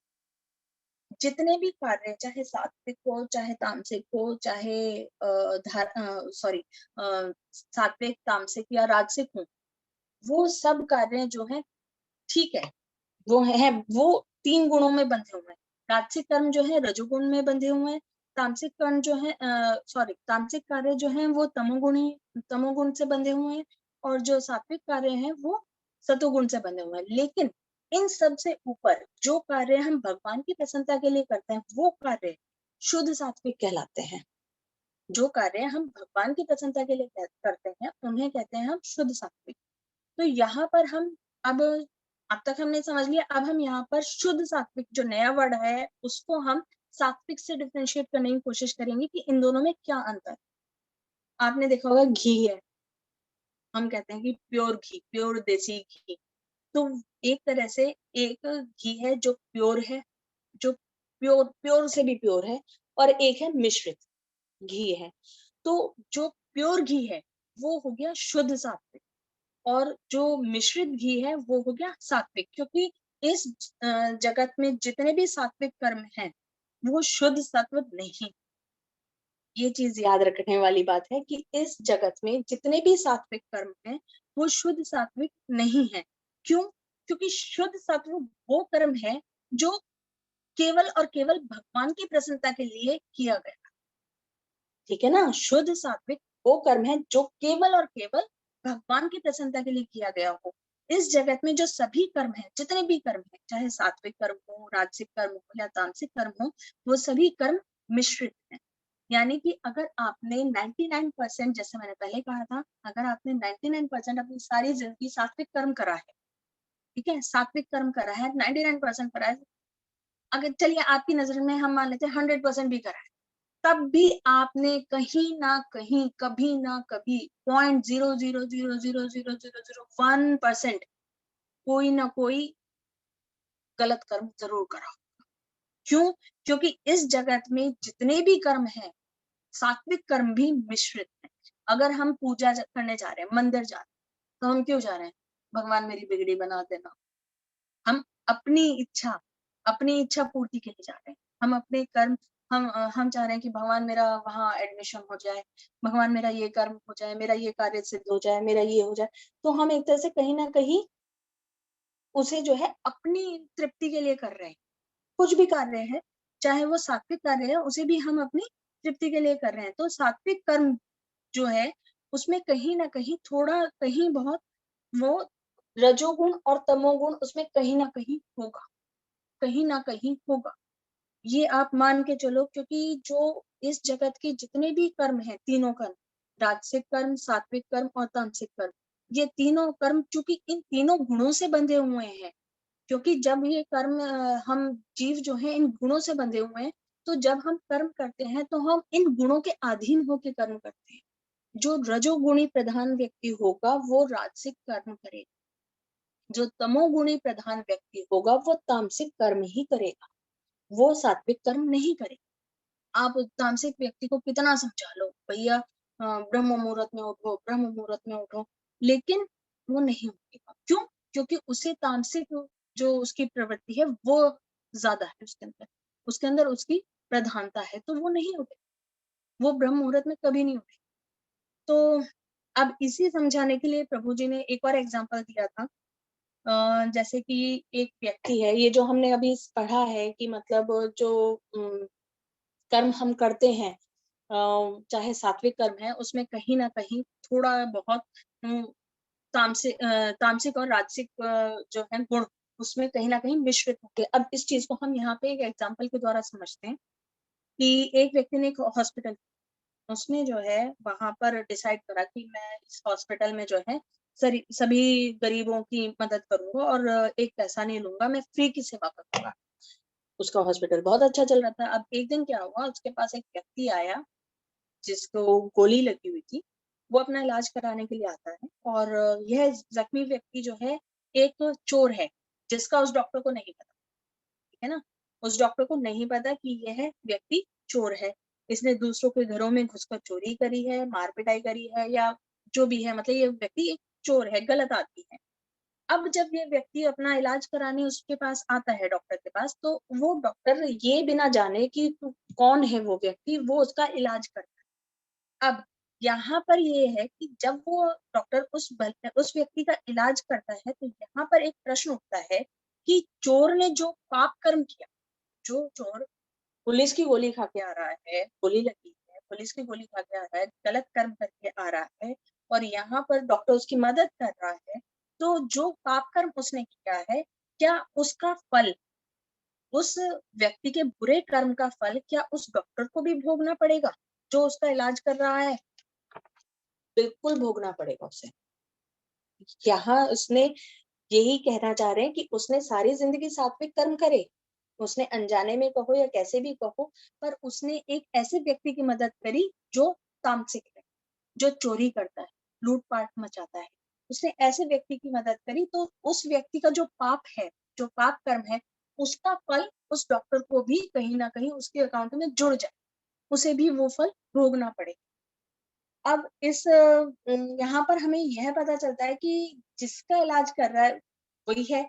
उसे पता चला कि ये चोर है, तो फिर उसने जो है, उसे नहीं पता कि ये चोर है, उसने उसका इलाज करा तो उसे वो उसके उसमें जुड़ गया, तो उसने सारी जिंदगी सात्विक कर्म करा, पर जब उस चोर की मदद करी अनजाने में, तो उसका जो है उसमें वो अकाउंट में जुड़ गया, उसका पाप कर्म उसके अकाउंट में जुड़ गया, तो उसका जो सात्विक कर्म है वो मिश्रित हो गया, अनजाने में ही सही, क्योंकि ऐसे बहुत सारे कर्म हैं जो हम अनजाने में कर जाते हैं, बहुत सारे कर्म हैं, हमें आगे डिस्कस करेंगे अभी। तो ऐसा कर्म वो जुड़ गया, तो उससे जो है उसका जो सात्विक कर्म था वो मिश्रित हो। अब यहाँ पर जो है गीता में भगवान जो बताते हैं, उन्होंने बताया है कि इसको हम एक और तरीके से समझ सकते हैं, तमोगुण दान। एक तरह का दान है जिसमें जैसे आप दान करते हैं, हम मंदिर में जनरली दान करना पसंद करते हैं। बहुत लोग ऐसे हैं जो कहते हैं कि मंदिर में दान कर दूंगा, पर ऐसे भिखारी को नहीं दूंगा या ऐसे किसी राह चलते को नहीं दूंगा, चाहे मंदिर में मैं कितना दान कर दूं। क्यों? क्योंकि जब हम किसी को दान करते हैं, हम तो ये सोच के दान करते हैं कि हमारा भला होगा, हमारा अच्छा होगा। अब आप जिसे दान दे रहे हैं, इसकी क्या गारंटी है कि वो उस दान दिए हुए पैसे का क्या, आपको नहीं पता। क्या आपको पता है? आपको सड़क पे एक भिखारी मिला, आपने उस भिखारी को निकाल के 10 रुपए, क्या आपको पता है कि वो भिखारी उस रुपयों का क्या करेगा? नहीं पता। अगर वो भिखारी उन रुपयों से जाकर जुआ खेलता है तो वो पाप कर्म हो गया, और पाप कर्म हो गया तो रुपए आपके थे, तो इसलिए उसका जो फल होगा, पाप कर्म का जो फल होगा वो आपको भोगना पड़ेगा, अगेन अनजाने, आपको नहीं पता बट उसको भोगना पड़ेगा आप, ठीक है। अब ये जो है और हो सकता है कि वो कोई अच्छे काम में यूज करे, कुछ खा ले, कुछ वैसे हेल्प अपनी वैसे मदद कर ले, लेकिन अगर उसने उसका गलत यूज करा तो उसको गलत करने से जो पाप कर्म होगा उसका फल आपको भोगना पड़ेगा। अब हम ये जानने की कोशिश करेंगे कि जो कर्मों के रिएक्शन है, हमने देख लिया कि अगर हम अच्छा कर्म करेंगे तो हम अगर हम अच्छा कर्म करेंगे तो हमें पुण्य मिलेगा, हम बुरा कर्म करेंगे तो हमें पाप मिलेगा, और अगर हम जो है इन अब हम ये देख रहे हैं कि यहाँ पे कि इन जो कर्मों के जो रिएक्शन है हम इनसे कैसे बच सकते हैं। आपने एक सुना होगा, प्रभु जी ने बताया था पंच सुना पाप। पंच सुना पाप क्या होता है? जब आप जैसे धान कूटते हो, आपसे जाने अनजाने में तब भी जीव हत्या होती है। आपने देखा होगा जो जैनी गुरु होते हैं वो मोस्ट ऑफ द टाइम अपना मुंह ढक के रखते हैं। मुंह क्यों ढकते हैं? ताकि उनके बोलने से किसी जो हवा में जो जीवाणु हैं, जो हैं जीव जंतु, उनकी हत्या ना हो बोलने मात्र से। क्योंकि जब हम बोलते हैं तो जो हवा है उसमें जो जीव जंतु हैं वो हमारे मतलब हमारे आसपास हैं, वो इम्पैक्ट होते हैं। तो उन्हें ये लगता है कि मतलब उससे उनके बोलने मात्र से कोई जीव हत्या ना हो जाए, कोई मतलब किसी की हत्या ना हो जाए, तो इसलिए वो अपना मुंह ढक के रखते हैं। तो अब जैसे हम भोजन पकाते हैं, जब हम भोजन पकाते हैं तो अग्नि अग्नि प्रज्वलित करते हैं, अग्नि जलाते हैं। अग्नि जलाते हैं तो हवा है, हवा में जो जीवाणु हैं, जो कीड़ मकोड़े मतलब जो हवा में जो पार्टिकल्स हैं, या जो कह लीजिए आप जीव जंतु हैं, जब हम अग्नि जलाते हैं तो वो उस अग्नि के कांटेक्ट में आते ही वही भस्म हो जाते हैं, जल जाते हैं। तो ये एक तरह से जीव हत्या का पाप हमने जानबूझ के नहीं करा, पर अनजाने में हमसे एक जीव हिंसा हो गई। जब हम चलते हैं, हम देखते नहीं जमीन पे, हम पर बहुत सारे ऐसे छोटे-छोटे कीटाणु, बहुत सारे छोटे-छोटे ऐसे जीव जंतु हैं जो हमारे पैरों के नीचे आके मर जाते हैं, तो वो वहाँ भी हमसे जीव हत्या हो गई। तो अब हम ये सबसे बड़ी बात ये है कि हम ये कह सकते हैं कि जो अनाज हम ग्रहण करते हैं, वो उसमें सबसे ज़्यादा पाप है। उसमें क्यों है सबसे ज़्यादा पाप? क्योंकि जब हम अनाज की उत्पत्ति करते हैं, तो उस समय हम जो है उसपे कीटनाशक दवाइयाँ डालते हैं। हम कीटनाशक दवाइयाँ डालते हैं, उनका यूज़ करते हैं, तो उसमें जो है अन्न अब जो है कीटनाशक दवाइयाँ, एक तो वो हमारे अंदर जा रही हैं, और दूसरा जो उसपे मतलब जीव-जंतुओं की जो हत्या हो रही है, जो हम गैस पे खाना बना रहे हैं, ये सब जो हो रहा है, धान हम कूट रहे हैं, इसमें जो जीव हत्या हो रही है, चाहे वो छोटे से अंश हों या बड़े हों, पर हत्या तो हो रही है। चाहे हमें दिखाई नहीं दे रहा, पर हत्या तो हो रही है हमसे जाने-अनजाने में। तो ये सब जो है पाप सुना पाप सॉरी पंच सुना पाप कहते हैं इसे, जो हमसे अनजाने में हो जाए। वो पाप जो हम जानबूझ के नहीं करते पर अनजाने में हो जाए, उसे कहते हैं पंच सुना पाप। अब हम जो है हम ये कहते हैं कि हमें भगवान ने खुद कहा है कि तुम जो भी काम करो, कार्य करो, चाहे कोई दान करो, चाहे कोई भोजन ग्रहण करो, या कुछ भी कार्य करो, वो मुझे अर्पण करके करो। तो अब यहाँ पर हम ये कहते हैं कि अगर हम अन्न भगवान को अर्पण कर दें और फिर उस अन्न को हम प्रसाद के रूप में ग्रहण करें, तो हम जो है इन कर्मों के रिएक्शन से फ्री हो जाए। क्योंकि ये जो पंच सुना पाप है, जो हमसे जाने अनजाने में हो रहा है, इससे हम कैसे बच सकते हैं? इससे हम तभी बच सकते हैं जब हम उसको भगवान को अर्पण करते हैं, अपने हर कर्म को भगवान को अर्पण कर दें, तो हम उसके रिएक्शन से बच जाएंगे। यानी कि अगर हमारा अच्छा कर्म होगा, मतलब पाप पुण्य के उससे प्रभाव से हम बच जाएंगे। अब ये जो है, अगर मैं किसी गरीब को भोजन में प्रसाद देती हूँ, तो भी मैं कर्मों के रिएक्शन से जो है बच जाऊंगी। अब श्रीमद् भागवत गीता में जो है भगवान अर्जुन से कहते हैं कि हे अर्जुन, अगर तुम दान भी दे रहे हो तो मुझे निमित्त बनाकर दो, अर्थात मुझसे जोड़ के दो। एक और श्लोक है जिसमें भगवान कहते हैं, त्रैगुण्य विषया वेदा निस्त्रय गुण्यो भवार्जुन निर्द्वंदो नित्य सत्वस्थो निर्योग क्षेम आत्मवान। इस श्लोक के द्वारा भगवान श्री कृष्ण जो हैं अर्जुन से कहते हैं कि हे अर्जुन, वेदों में जो 3 गुण बताए गए हैं, सतोगुण, रजोगुण और तमोगुण, इन 3 गुणों के ऊपर, इन तीनों गुणों से तुम ऊपर उठो और सत्व गुण में आ जाओ, जो हमने अभी पढ़ा था, शुद्ध सत्व। ये उसमें है, उसकी बात करें, शुद्ध सत्व गुण में आ जाओ। अपना कोई भी कर्म जो तुम कर रहे हो वो मुझे अर्पण करो, ठीक है? उसे कर्म योग में बदल दो। जो भी कर्म तुम कर रहे हो उसे कर्म योग में बदल दो, मुझसे जोड़, कर्म योग में बदल कर मुझसे जोड़ दो और इन तीनों गुणों से ऊपर उठ के शुद्ध सत्व तत्व गुण में आ जाओ। तो अब यहाँ पे जो है एक व्यक्ति है जो अपना सारा जीवन सात्विक कर्म करता है, सारे जिंदगी उसने अच्छे कर्म करे, अच्छे कर्म के फल में उसे पुण्य प्राप्त हुआ। अब पुण्य प्राप्त करने के लिए, पुण्य प्राप्त हो गया, पुण्य को भोगने के लिए उसे फिर से जन्म लेना पड़ेगा। जब वो जन्म लेगा तो उसे फिर से वही जन्म, मृत्यु, जरा, व्याधि, हमारे जो है शास्त्रों में बताए गए हैं 7 प्रकार के ताप, 7 प्रकार के ताप बताए गए हैं। जन्म, मृत्यु, जरा, व्याधि, आदि भौतिक, आदि दैविक और आध्यात्मिक। जो भी जीव इस धराधाम पे जन्म लेता है वो 4 प्रकार, 7 में से 4 प्रकार के तापों को तो जरूर ही भोगता है। जैसे जन्म लेते हुए कष्ट होता है, बहुत पेन होता है वो। जरा मतलब होता है बुढ़ापा, यानी कि बुढ़ापे में जो बीमारियां होती हैं वो उसे लग जाती हैं।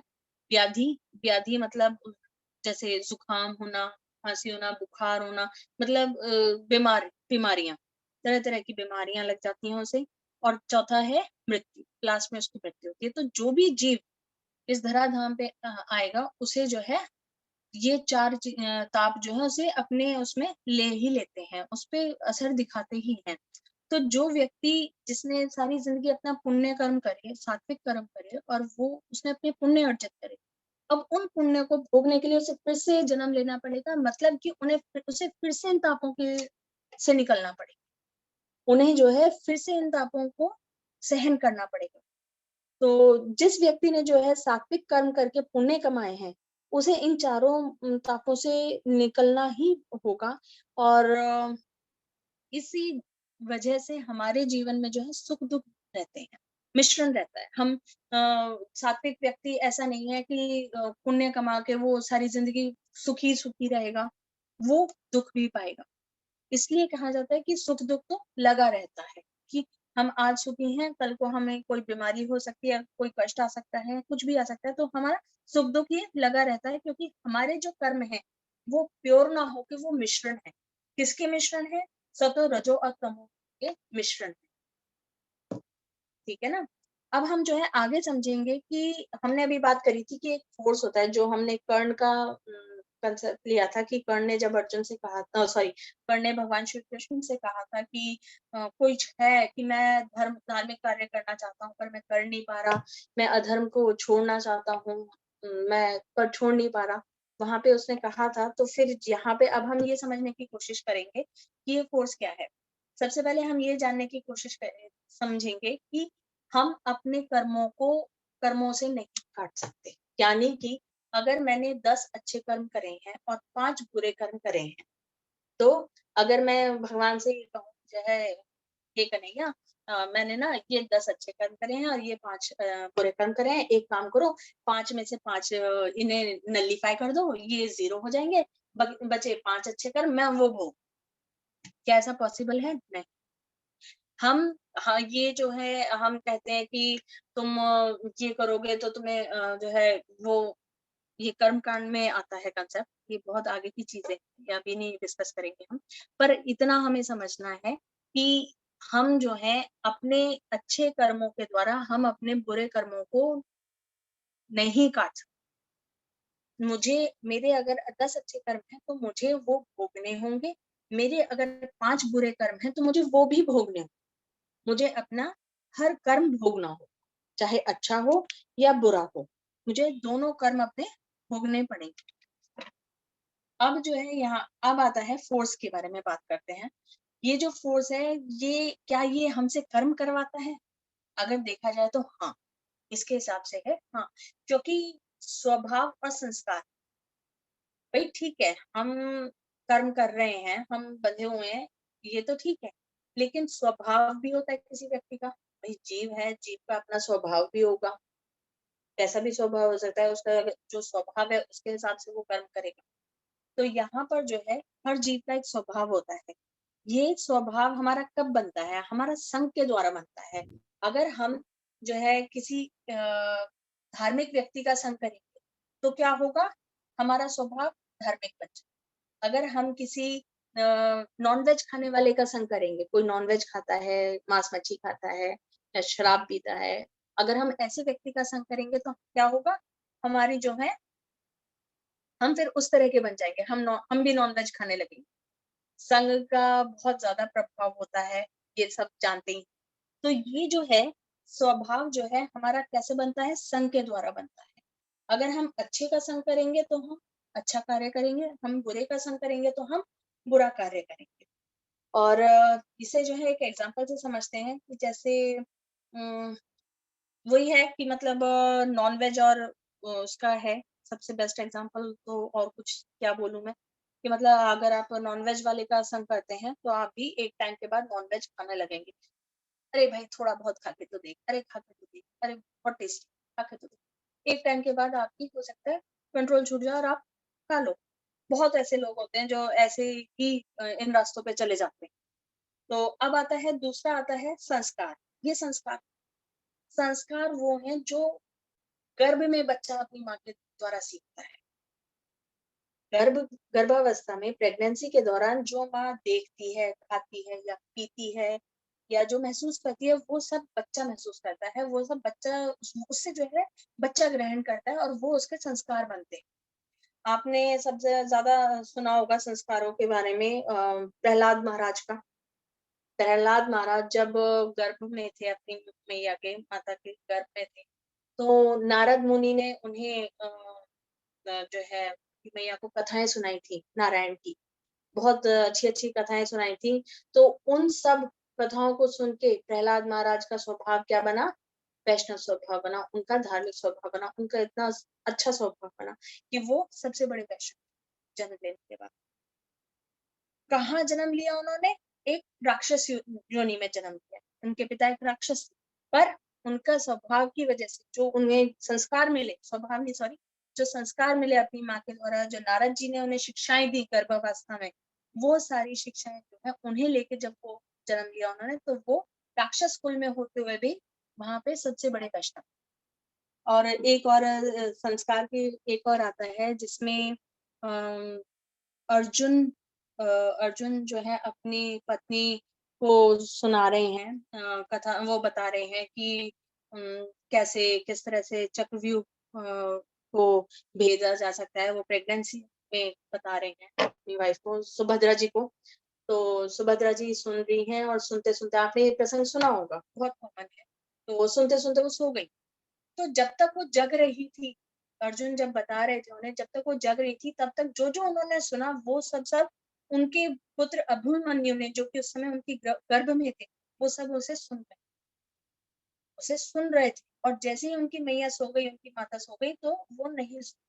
तो यहाँ पे ये हमारे हिंदू धर्म में बहुत ज्यादा माना जाता है कि गर्भावस्था के टाइम पे जो महिला अच्छा अच्छा सुनती है, अच्छा अच्छा खाती है, अच्छा अच्छा पहनती है और अच्छे से मतलब रहती है, खुश रहती है, उसका बच्चा भी उसी तरह से अच्छे संस्कार लेके पैदा होता है। तो यहाँ पे अब श्रीमद् भागवत गीता में बताया है कि जो है संग एक बहुत बड़ा कारण है जो हमें नरक में भी लेके जा सकता है और हमें भगवत धाम में भी लेकर जा सकता है। ये डिपेंड करता है संग पर कि हम किसका संग कर रहे हैं, और दूसरा हमारे संस्कारों पे भी डिपेंड करता है। तो एक श्लोक आता है जिसमें भगवान ने बताया है कि पूर्व में किया गया हुआ पाप आपके सामने इस जन्म में आपके सामने जब आते हैं तो वो व्याधि के रूप में आते हैं। व्याधि मतलब बीमारियों के रूप में, जो हमारे शास्त्रों में वर्णन है कि मतलब हमारे शास्त्रों में बताया गया है कि आपने जो पूर्व जन्म में पाप करे हैं, उन पापों को आप इस जन्म में भोग रहे हो। किस तरह से भोग रहे हो? बीमारी के रूप में भोग रहे हो। आपको अब बीमारियां कोई सी भी हो सकती है, अस्थमा हो सकती है, कैंसर हो सकती है, इतनी बीमारियां हैं आजकल। मतलब ये बीमारियां जो है इसी वजह से है क्योंकि हम अपने उन पापों को भोग रहे हैं। तो हमारे शास्त्रों में बताया गया है कि हमें किस पाप को करने से कौन सी बीमारी होगी, ये क्लियरली बताया। और इसके बाद जो है मतलब इसमें यही बताया कि मतलब उन्होंने सारा बताया है कि आपने पूर्व जन्म में जो ये पाप करा है तो आपको ये बीमारी होगी, ये पाप करा है तो ये बीमारी होगी। तो यहाँ आज का सेशन अब यहीं समाप्त करते हैं। इसी के साथ मैं अपनी वाणी को विराम देती हूँ। वांछा कल्पतरुभ्यश्च कृपा सिन्धुभ्य एव च पतितानां पावनेभ्यो वैष्णवेभ्यो नमः। हरे कृष्णा। इससे पहले कि हम क्वेश्चन आंसर के सेशन पे आगे बढ़े, मैं थोड़ी सी कुछ आपसे बात करना चाह रही थी। हमने जो है आपकी सुविधा के लिए 2 ग्रुप्स बनाए हैं। एक ग्रुप है ओनली फॉर एडमिन्स और दूसरा ग्रुप है इंटरैक्टिव ग्रुप। आप चाहे तो इन दोनों ग्रुप में भी रह सकते हैं और चाहे तो किसी एक ग्रुप में भी रह सकते हैं, इसमें आपकी चॉइस है। और आप इंटरैक्टिव ग्रुप में जो है ये है फायदा कि आप जब चाहे जब जब आपके मन में कोई डाउट हो आप तब ही उसी समय अपना ग्रुप में डाल के आप क्वेश्चन का आंसर पूछ सकते हैं। दूसरा बात ये थी कि अभी जो है चतुर्मास चल रहा है, जैसा आप सब जानते हैं। तो आजकल जो है हमारी अर्ली मॉर्निंग चैंटिंग क्लासेस होती हैं जो सुबह 4:30 से 6:30 होती हैं।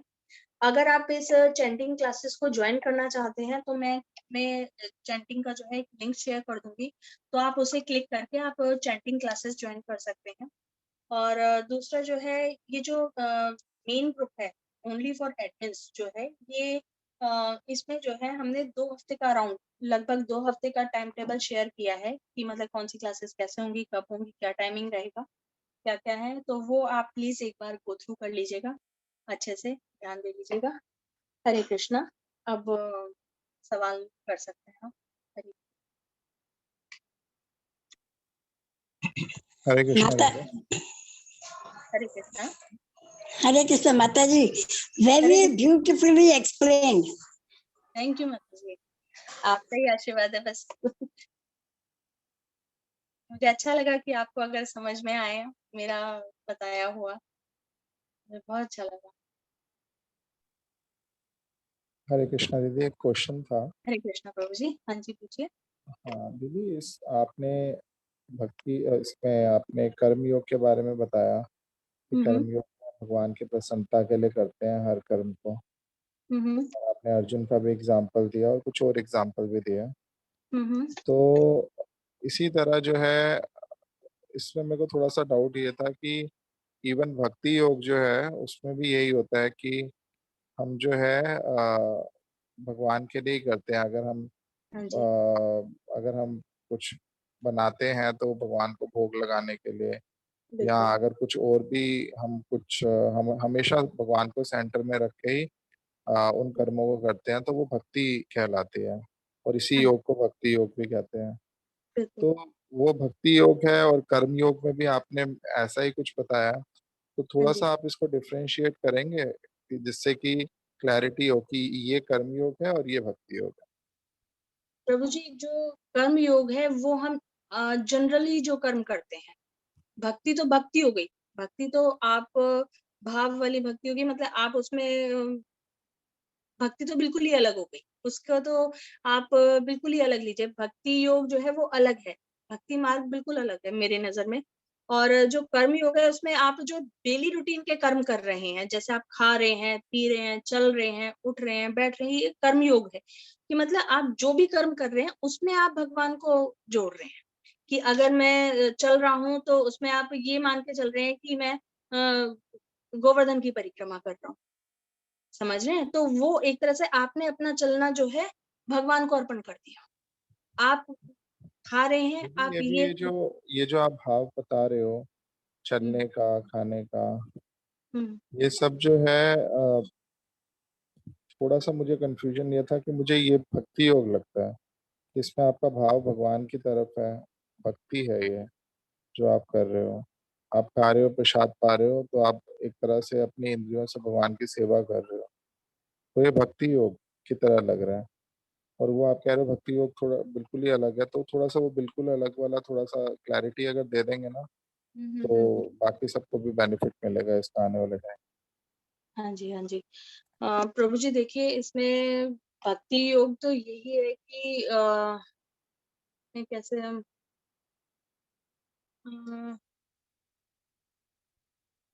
एक काम करते हैं इसमें ना, मैं खुद आप जो है मैं एक बार अपने सीनियर डिवोटीज से डिस्कस करती हूँ और फिर मैं आपको ना इस पे एक ऑडियो फाइल बना के आपको भेज दूंगी, क्योंकि भक्ति योग और कर्म योग थोड़ा सा अंतर है इनमें, है ना।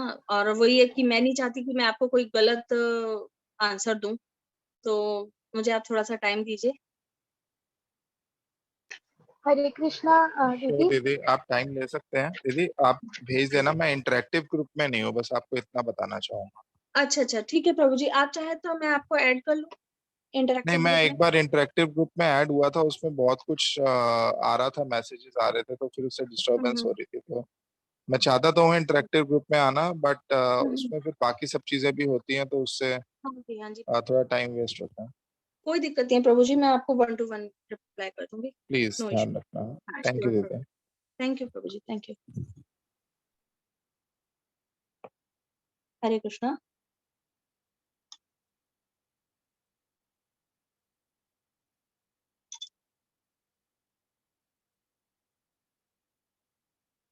हरि बोल।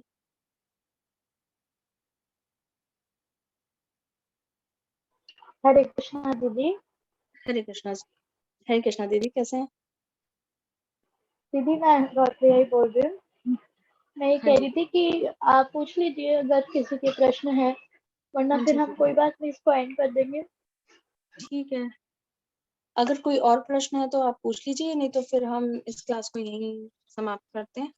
हरि बोल। पांच दीदी पलवल प्रभु जी हेलो ने हैंड रेस किया हुआ है। हाँ जी, हेलो हाँ जी, हरे कृष्ण प्रभु जी। हरे कृष्णा। हमारा प्रश्न ये है कि आपने बताया कि हर कर्म का फल भोगना पड़ेगा, there will be a reaction, action होगा और उसका रिएक्शन भी होगा। अगर हमको मालूम है कि हमने बुरे कर्म किए हैं, या हम डाउट है कि हमने पीछे बुरे कर्म किए हैं, तो इसका एक कोई डॉक्टरी इलाज है कोई कि बुरे कर्मों का सारों का फल भुगत लें कुछ करके? प्रभु जी देखिए, जो कर्म आपने करे हैं, चाहे अनजाने में करे हैं, चाहे जानबूझ के करे हैं, जैसे भी करे हैं, आपको वो कर्म तो भोगने ही पड़ेंगे। अगर आपने पास्ट में कुछ बुरे कर्म करे हैं, तो भी आपको भोगने पड़ेंगे। हाँ, पर अगर आप अब आगे चल के अगर आप भक्ति में आते हैं या भगवान से जुड़ते हैं, तो ये है कि उसमें थोड़ा-सा आपको जो है भगवान ने खुद कहा है कि जैसे मैंने बताया था कि उन्होंने खुद कहा है कि अगर तुम अपने कर्मों को मुझे अर्पण करके चलोगे, तो मैं तुम्हें जो है कर्मों के फलों से मुक्त कर दूंगा। तो ये है कि कर्म तो भोगने पड़ेंगे आपको, लेकिन ये है कि हाँ, उतना ज्यादा इम्पैक्ट नहीं रहेगा। ठीक, thank you. Thank you. Hare Krishna माता जी। हरे कृष्ण माता जी। और प्रभु जी इसमें एक चीज है, जो आप पूछ रहे हैं ना कि हमने जो कर लिए हैं उनको काटेंगे कैसे हम लोग, तो इसका नेक्स्ट क्लास में भी हमें प्रारब्ध और प्रारब्ध में पता चलेगा कि वो कैसे हम उनसे बाहर आ सकते हैं और जो बने इकट्ठे हुए हुए हैं उनको कैसे खत्म कर सकते हैं। वो नेक्स्ट क्लास का पार्ट है, उसमें हम जरूर सुनें। धन्यवाद। हरि बोल। हरे कृष्ण माता जी, हरे दंडवत कृष्ण, प्रणाम। धन्यवाद, प्रणाम। आज मैं क्लास सुन रही थी दूसरी, तो हाँ जी, उन्होंने आज प्रभु जी के दोनों ने बताया कि जो हम अपने कर्म जो है ना सारे फल जला सकते हैं, मगर वो हम जो जप करते हैं ना, जब हमारा जप शुद्ध हो जाता है तो हमारे हाँ कर्म नेचुरल जलने शुरू हो जाते हैं, जल जाते हैं। जब हम कृष्ण की शरण में ही चले जाते हैं तो हमारे उसी टाइम सारे कर्म जल जाते हैं, हाँ जी, है ना। तो हाँ मैंने, जी। हाँ ये मैंने आज सुना था कि वो कह रहे थे कि जो सारे कर्म जो है जल जाते हैं। माता जी मेरे हिसाब से जलना तो मतलब ये है कि भगवान श्री कृष्ण का जब हम नाम लेते हैं तो जो हमारे ये वही वाली बात है, ये दीदी ने जैसे भी कहा कौरप्रिया दीदी ने कि ये ना कि आप कह रहे हैं जल जाते हैं, ये अगर जल जाते हैं तो किस तरह से जलते हैं, ये हम जो है नेक्स्ट क्लास में देखेंगे, क्योंकि हमें अभी हम ना इसमें हमें नहीं पता, तो वही है कि हम इसका नेक्स्ट क्लास में देखेंगे कि ये किस तरह से हम अपने कर्मों को वो कर सकते हैं, है ना। हाँ जी, धन्यवाद आपका। धन्यवाद।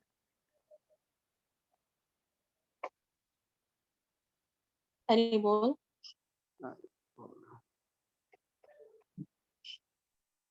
हरे कृष्णा। हरे कृष्णा माता जी। हरे कृष्णा प्रभु जी। हरे कृष्णा दीदी। हाँ, हाँ जी। एक सवाल है, सात्विक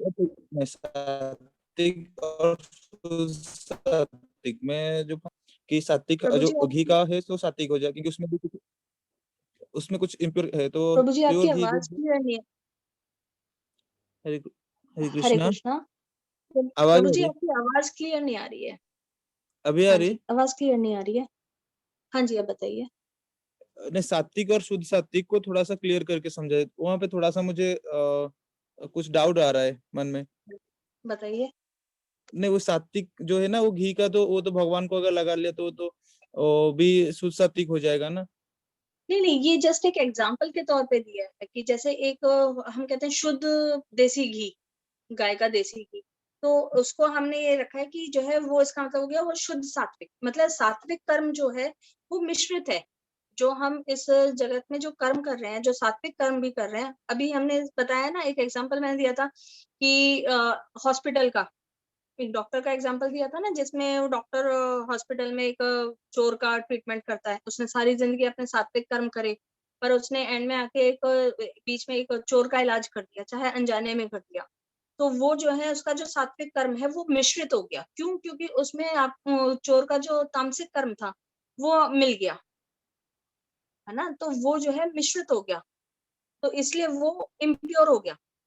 जो इस जगत का जो सात्विक कर्म है वो इम्प्योर हो गया, लेकिन जो शुद्ध सात्विक है, जो भगवान के लिए किया गया है कर्म, जो कंप्लीटली भगवान के लिए करा गया है कर्म, वो शुद्ध सात्विक, सात्विक से भी ऊपर है। भगवान ने खुद कहा है ना एक श्लोक में, जिसमें कहा है कि अर्जुन तुम इन तीनों गुणों से ऊपर उठ के शुद्ध सात्विक गुण में आ जाओ। तो मतलब ये जो शुद्ध सात्विक है ये इन तीनों गुणों से भी ऊपर है। सात्विक को हम मानते हैं, अरे वो व्यक्ति बहुत सात्विक है, वो बहुत प्योर है, वो बहुत प्योर सोल है, तो वो जो है सात्विक हम गुणों के अधीन है, तो इसलिए वो सतोगुण के अधीन है, इसलिए वो सात्विक है। पर फिर भी सतोगुणी होते हुए भी उसके अंदर तमोगुण और रजोगुण का मिश्रण होगा। लेकिन जो शुद्ध सात्विक है उसके अंदर ना सतोगुण का मिश्रण होगा, ना तमोगुण का मिश्रण होगा, और ना रजोगुण का मिश्रण। तो क्लियर? इसका मतलब ये है कि हर एक गुण क्या है, सत्वगुण, रजगुण, तमगुण, मतलब ये तीनों की तीनों एक साथ मिलकर रहते हैं। एक साथ मिलके नहीं, अलग अलग है, पर हाँ ये है कि इन तीनों के अलग अलग इम्पैक्ट है, अलग अलग असर है। मतलब जो सत्वगुण जिसके पास है उसके पास रजगुण होगा, तमगुण भी होगा कंपलसरी, मतलब वो बिल्कुल सो नहीं करता होगा, पर उसके पास है। मतलब अगर मान लीजिए एक तामसिक व्यक्ति है, उसने सारी जिंदगी चोरी चकारी करी, लूटपाट मचाई, सब बुरे कर्म करे उसने सारी जिंदगी, लेकिन उसने अपनी सारी जिंदगी में कहीं ना कहीं, कभी ना कभी तो उसने कोई अच्छा कर्म किया होगा, है ना।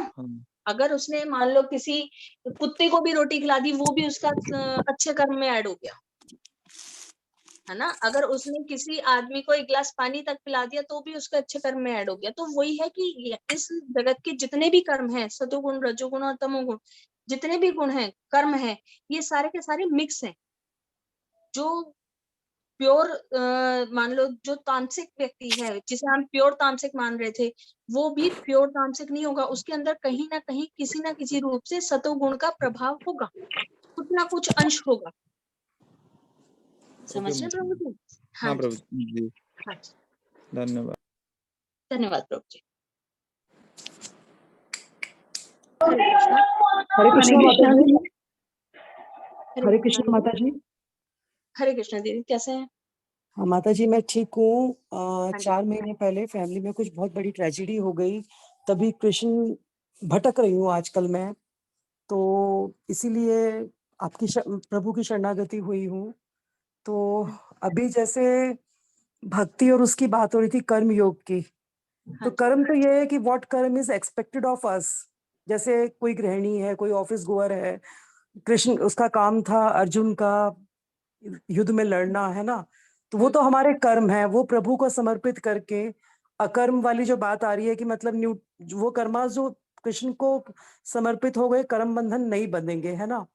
बाकी माता जी अकर्मा भक्ति, हाँ अकर्मा अकर्मा, माता यस जी, यस, हाँ अकर्मा अकर्मा वो होते हैं माता जी जो आप को बताए गए हैं कि आपको करने हैं, लेकिन आप उन कर्मों को नहीं करते, ओके। ये संधि है ना। विच्छेद करके अकर्मा आ गया, राइट, हाँ बिल्कुल सही। अकर्मा मतलब जो आपको बताए गए हैं शास्त्रों के अनुसार कि आपको ये करने चाहिए, अगर आप उन्हें करते हैं तो आपके या सत्कर्म बन जाते हैं, लेकिन आप उन्हें नहीं करते, तो जी आप ना माता जी। विकर्म कर रहे हैं, ना आप विकर्म कर रहे हैं, ना आप सत्कर्म कर रहे हैं। तो वो जो कर्म है वो किसमें आ गया, आपका आ गया उसमें अकर्मा में, जो आप ओके, नहीं कर रहे। हाँ जी what is expected of us और जो हम नहीं कर रहे हैं दैट इज अकर्मा। जी। मतलब जो हाँ, कर्म हमें करने चाहिए, एक्सपेक्टेड है, जो हमें शास्त्रों में बताए गए हैं, वो है सत्कर्म। और जो या हमारे शास्त्रों में निषेध करे गए हैं कि हमें नहीं करने चाहिए, वो है विकर्म। और या अकर्म है जो हमें बताए गए हैं कि हमें करने चाहिए, पर हम आलसी जड़ बुद्धि इतने हैं कि हमने उन्हें करा ही नहीं, जी माता जी। हम उन्हें कर ही नहीं रहे हैं। हाँ जी हाँ, बाकी भक्ति का तो मैं अभी 4 महीने भटक के यही मेरे कुछ समझ में आता है कि भाई अगर प्रभु के कर्म समर्पित कर दिए, कर्म बंधन नहीं बनेंगे, तो बिल्कुल। We are free of all the worries, Thakur हाँ जी जी संभालेंगे, राइट।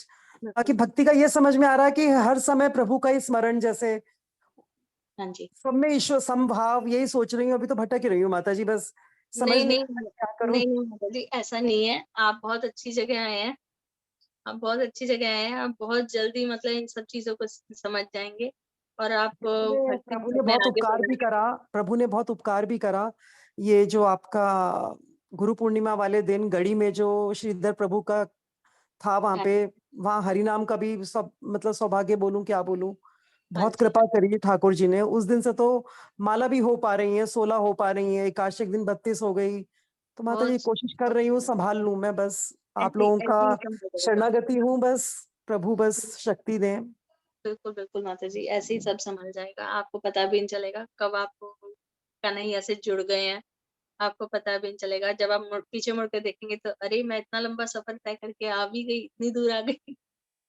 तो नहीं, वो वही जो है कि बच्चे की डेथ का आपने बताया, बूढ़ी औरत का बच्चा, हाँ तो जी उससे फिर यही बात समझ में आती है कि उसके कर्म थे, उसके संस्कार थे। हाँ जी हाँ जी। एक्चुअली उसके कर्म I have lost my 26 years old son। Sorry to hear. हाँ जी। या तो आई एम ट्राइंग कि पागल ना हो जाऊं बस। नहीं नहीं, आप ऐसा कुछ नहीं होगा, हम सब साथ हैं आपके। ऐसा कुछ नहीं होगा और ऐसा होने भी नहीं देंगे। आप जब मन करे आप तब आप मुझसे कांटेक्ट कर सकते हैं, ऐसा कुछ नहीं है। और और आप बस श्रीधर प्रभु का तो बहुत आभार है। पहले मेरी 2 माला भी नहीं हो पाती थी, अब मेरी 16 तो हो ही रही हैं। बहुत सुंदर बहुत सुंदर बहुत सुंदर बहुत सुंदर। ये है। आप ऐसे ही मतलब करें, और ये है श्याम सुंदर सब ठीक करेगा। हाँ? हरे कृष्णा माता जी, हरे कृष्ण। बहुत हरे आभार कृष्णा आपका। माता जी। Thank you. हरे कृष्णा। हरे कृष्णा माता जी। हरे कृष्णा माता जी। हाँ माता जी। जी मेरा एक सवाल है, पंचगुना पाप जो हमारे जीवों की हत्या हो जाती है, हम्म। तो दीदी मैं कह रही थी रास्ते में चलते चलते हम कितना भी बचाना चाहें वो जीवों की हत्या हो ही जाती है, हाँ जी हो तो जाती है। इस पाप से हमें कैसे छुटकारा मिलेगा? इसीलिए तो भगवान ने कहा है कि अपने हर कर्म को मुझे अर्पण कर दो, यानी कि मुझसे योग लगा लो, जी मुझसे जुड़ जाओ, अपने हर कर्म को मुझसे जोड़ लो।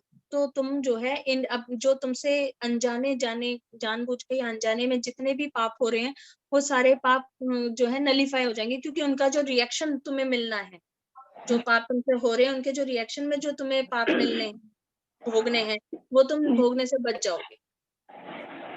तो उसके लिए ये है कि भगवान को अर्पण करके चलो। मतलब यही है कि अगर आप भोग लगा रहे हो तो भगवान को अर्पण करके भोग लगाओ। सब कुछ सारा सारा मतलब सब कुछ ऐसे ही करना, तभी आप अपने पाप से मतलब उन्हें वो कर पाएंगे, खत्म ठीक है। कर पाएंगे। हाँ जी। हरे हरे कृष्णा। कृष्णा दीदी। हरे इसमें कृष्णा एक जी। एग्जांपल आता है कि शौच जैसा कार्य भी हम लोग भगवान को अर्पण करके कर सकते हैं। कि हमें भगवान के सामने अगर पेट साफ करके जाएंगे तो हम बहुत मतलब विपत्ति के बिना उनकी आरती पूजा कर सकते हैं। तो अगर हमें इतना निकृष्ट कार्य भी अर्पण कर सकते हैं तो हम बाकी कार्य भी अर्पण कर सकते हैं। वो धीरे धीरे उसको कृपा द्वारा भगवान ही रास्ता दिखाते हैं।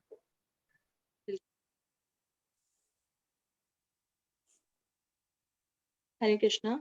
और कोई प्रश्न है? हरे कृष्णा। पार्थ प्रभु जी, मैंने आपको आज टू अनम्यूट किया है, आप अब कर सकते हैं अपने आप को अनम्यूट।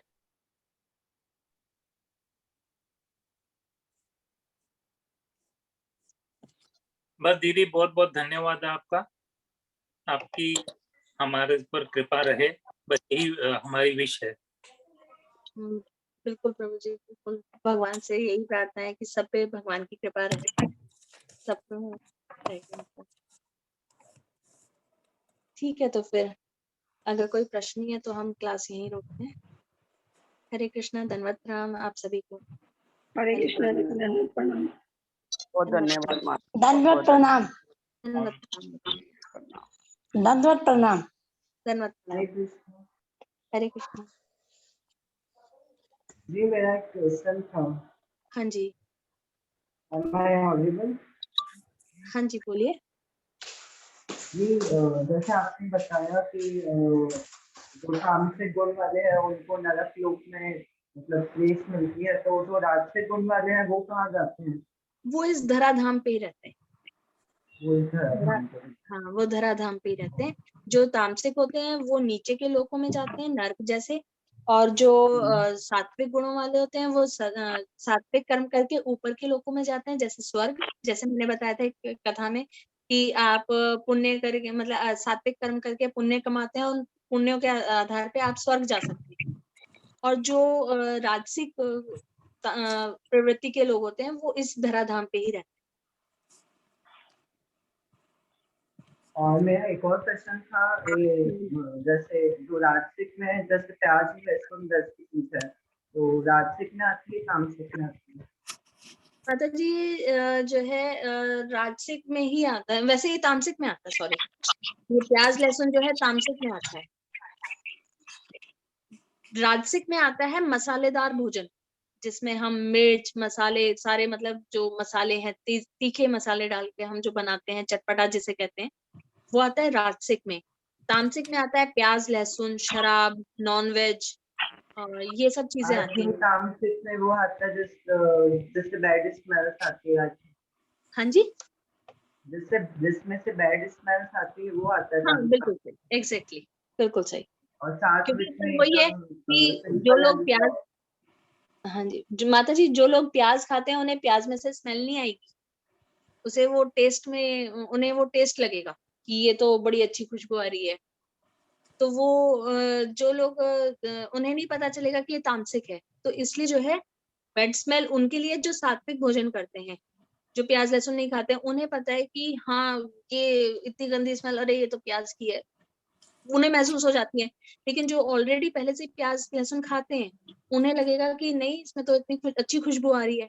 तो इसलिए बताया जाता है अलग से कि प्याज और लहसुन जो है तामसिक प्रवृत्ति के भोजन में आते हैं। दरअसल मुझे कंफ्यूजन था, राजसिक और तामसिक में कंफ्यूजन था कि प्याज लहसुन राजसिक में आता है तामसिक में आता है। पहले मैं यही मानता था कि वो राजसिक में आता है। अच्छा नहीं, प्याज लहसुन माता जी उसमें आता है तामसिक में। तामसिक में आता है, ओके। और मेरा एक और क्वेश्चन था, वैसे वो टॉपिक के अलग से मतलब बाहर है टॉपिक कि अपनी जो डेली जप होता है 16 जप होता है, तो वो कैसे इम्प्रूव करूँ? क्या चीज माता जी, क्या होता है?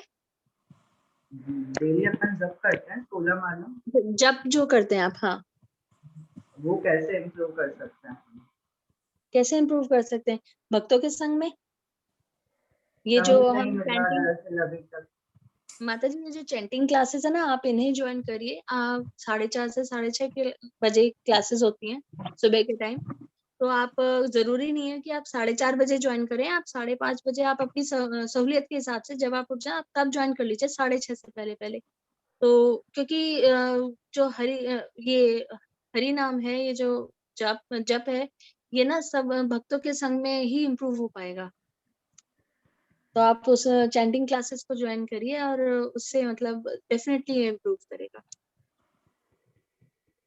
हरे Krishna, thank you for solving my query. Hare Krishna माता जी, धन्यवाद, प्रणाम।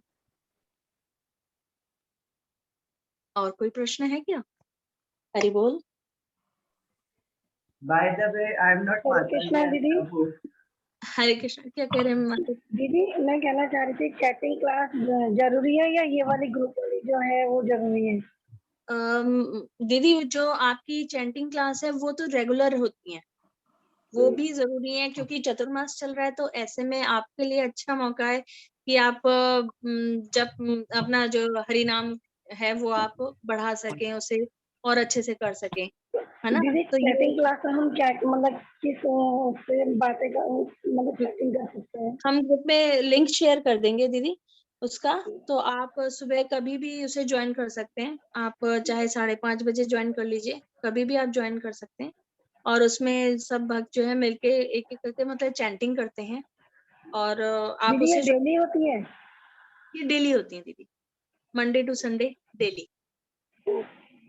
हाँ जी, ठीक है। हाँ हरे जी, कृष्णा। मैं लिंक शेयर करूंगी इसका ग्रुप में, आप जरूर ज्वाइन करिएगा। दीदी कितने बजे से है? 4:30 बजे से 6:30 बजे तक है। आप कभी भी ज्वाइन कर सकते हैं। आप चाहे अगर आप 4:30 बजे उठ जाते हैं तो आप 4:30 बजे ज्वाइन कर लीजिए। आप 6 बजे उठते हैं तो आप आधे घंटे के लिए ज्वाइन कर लीजिए, है ना? एक शुरुआत होगी। दीदी कुछ हाँ, कुछ नहीं से कुछ बेटर है। और इसमें जयपुर के मदन मोहन जी के दर्शन भी होते हैं, और 10 मिनट हम ग्रंथ अध्ययन भी करते हैं ब्रज लीलाओं का। तो आप ज्वाइन करेंगे तो आप दर्शन भी प्राप्त कर सकते हैं और 10 मिनट की हरि कथा भी सुन सकते हैं। ठीक है दीदी। हरे कृष्णा। हरे कृष्णा जी। तो अगर कोई और प्रश्न नहीं है तो हम इस क्लास को यहीं पर रोकते हैं। हरि बोल। चलिए ठीक है फिर। हरे कृष्णा, हरि धन्यवाद, बोल। प्रणाम। धन्यवाद, प्रणाम दीदी।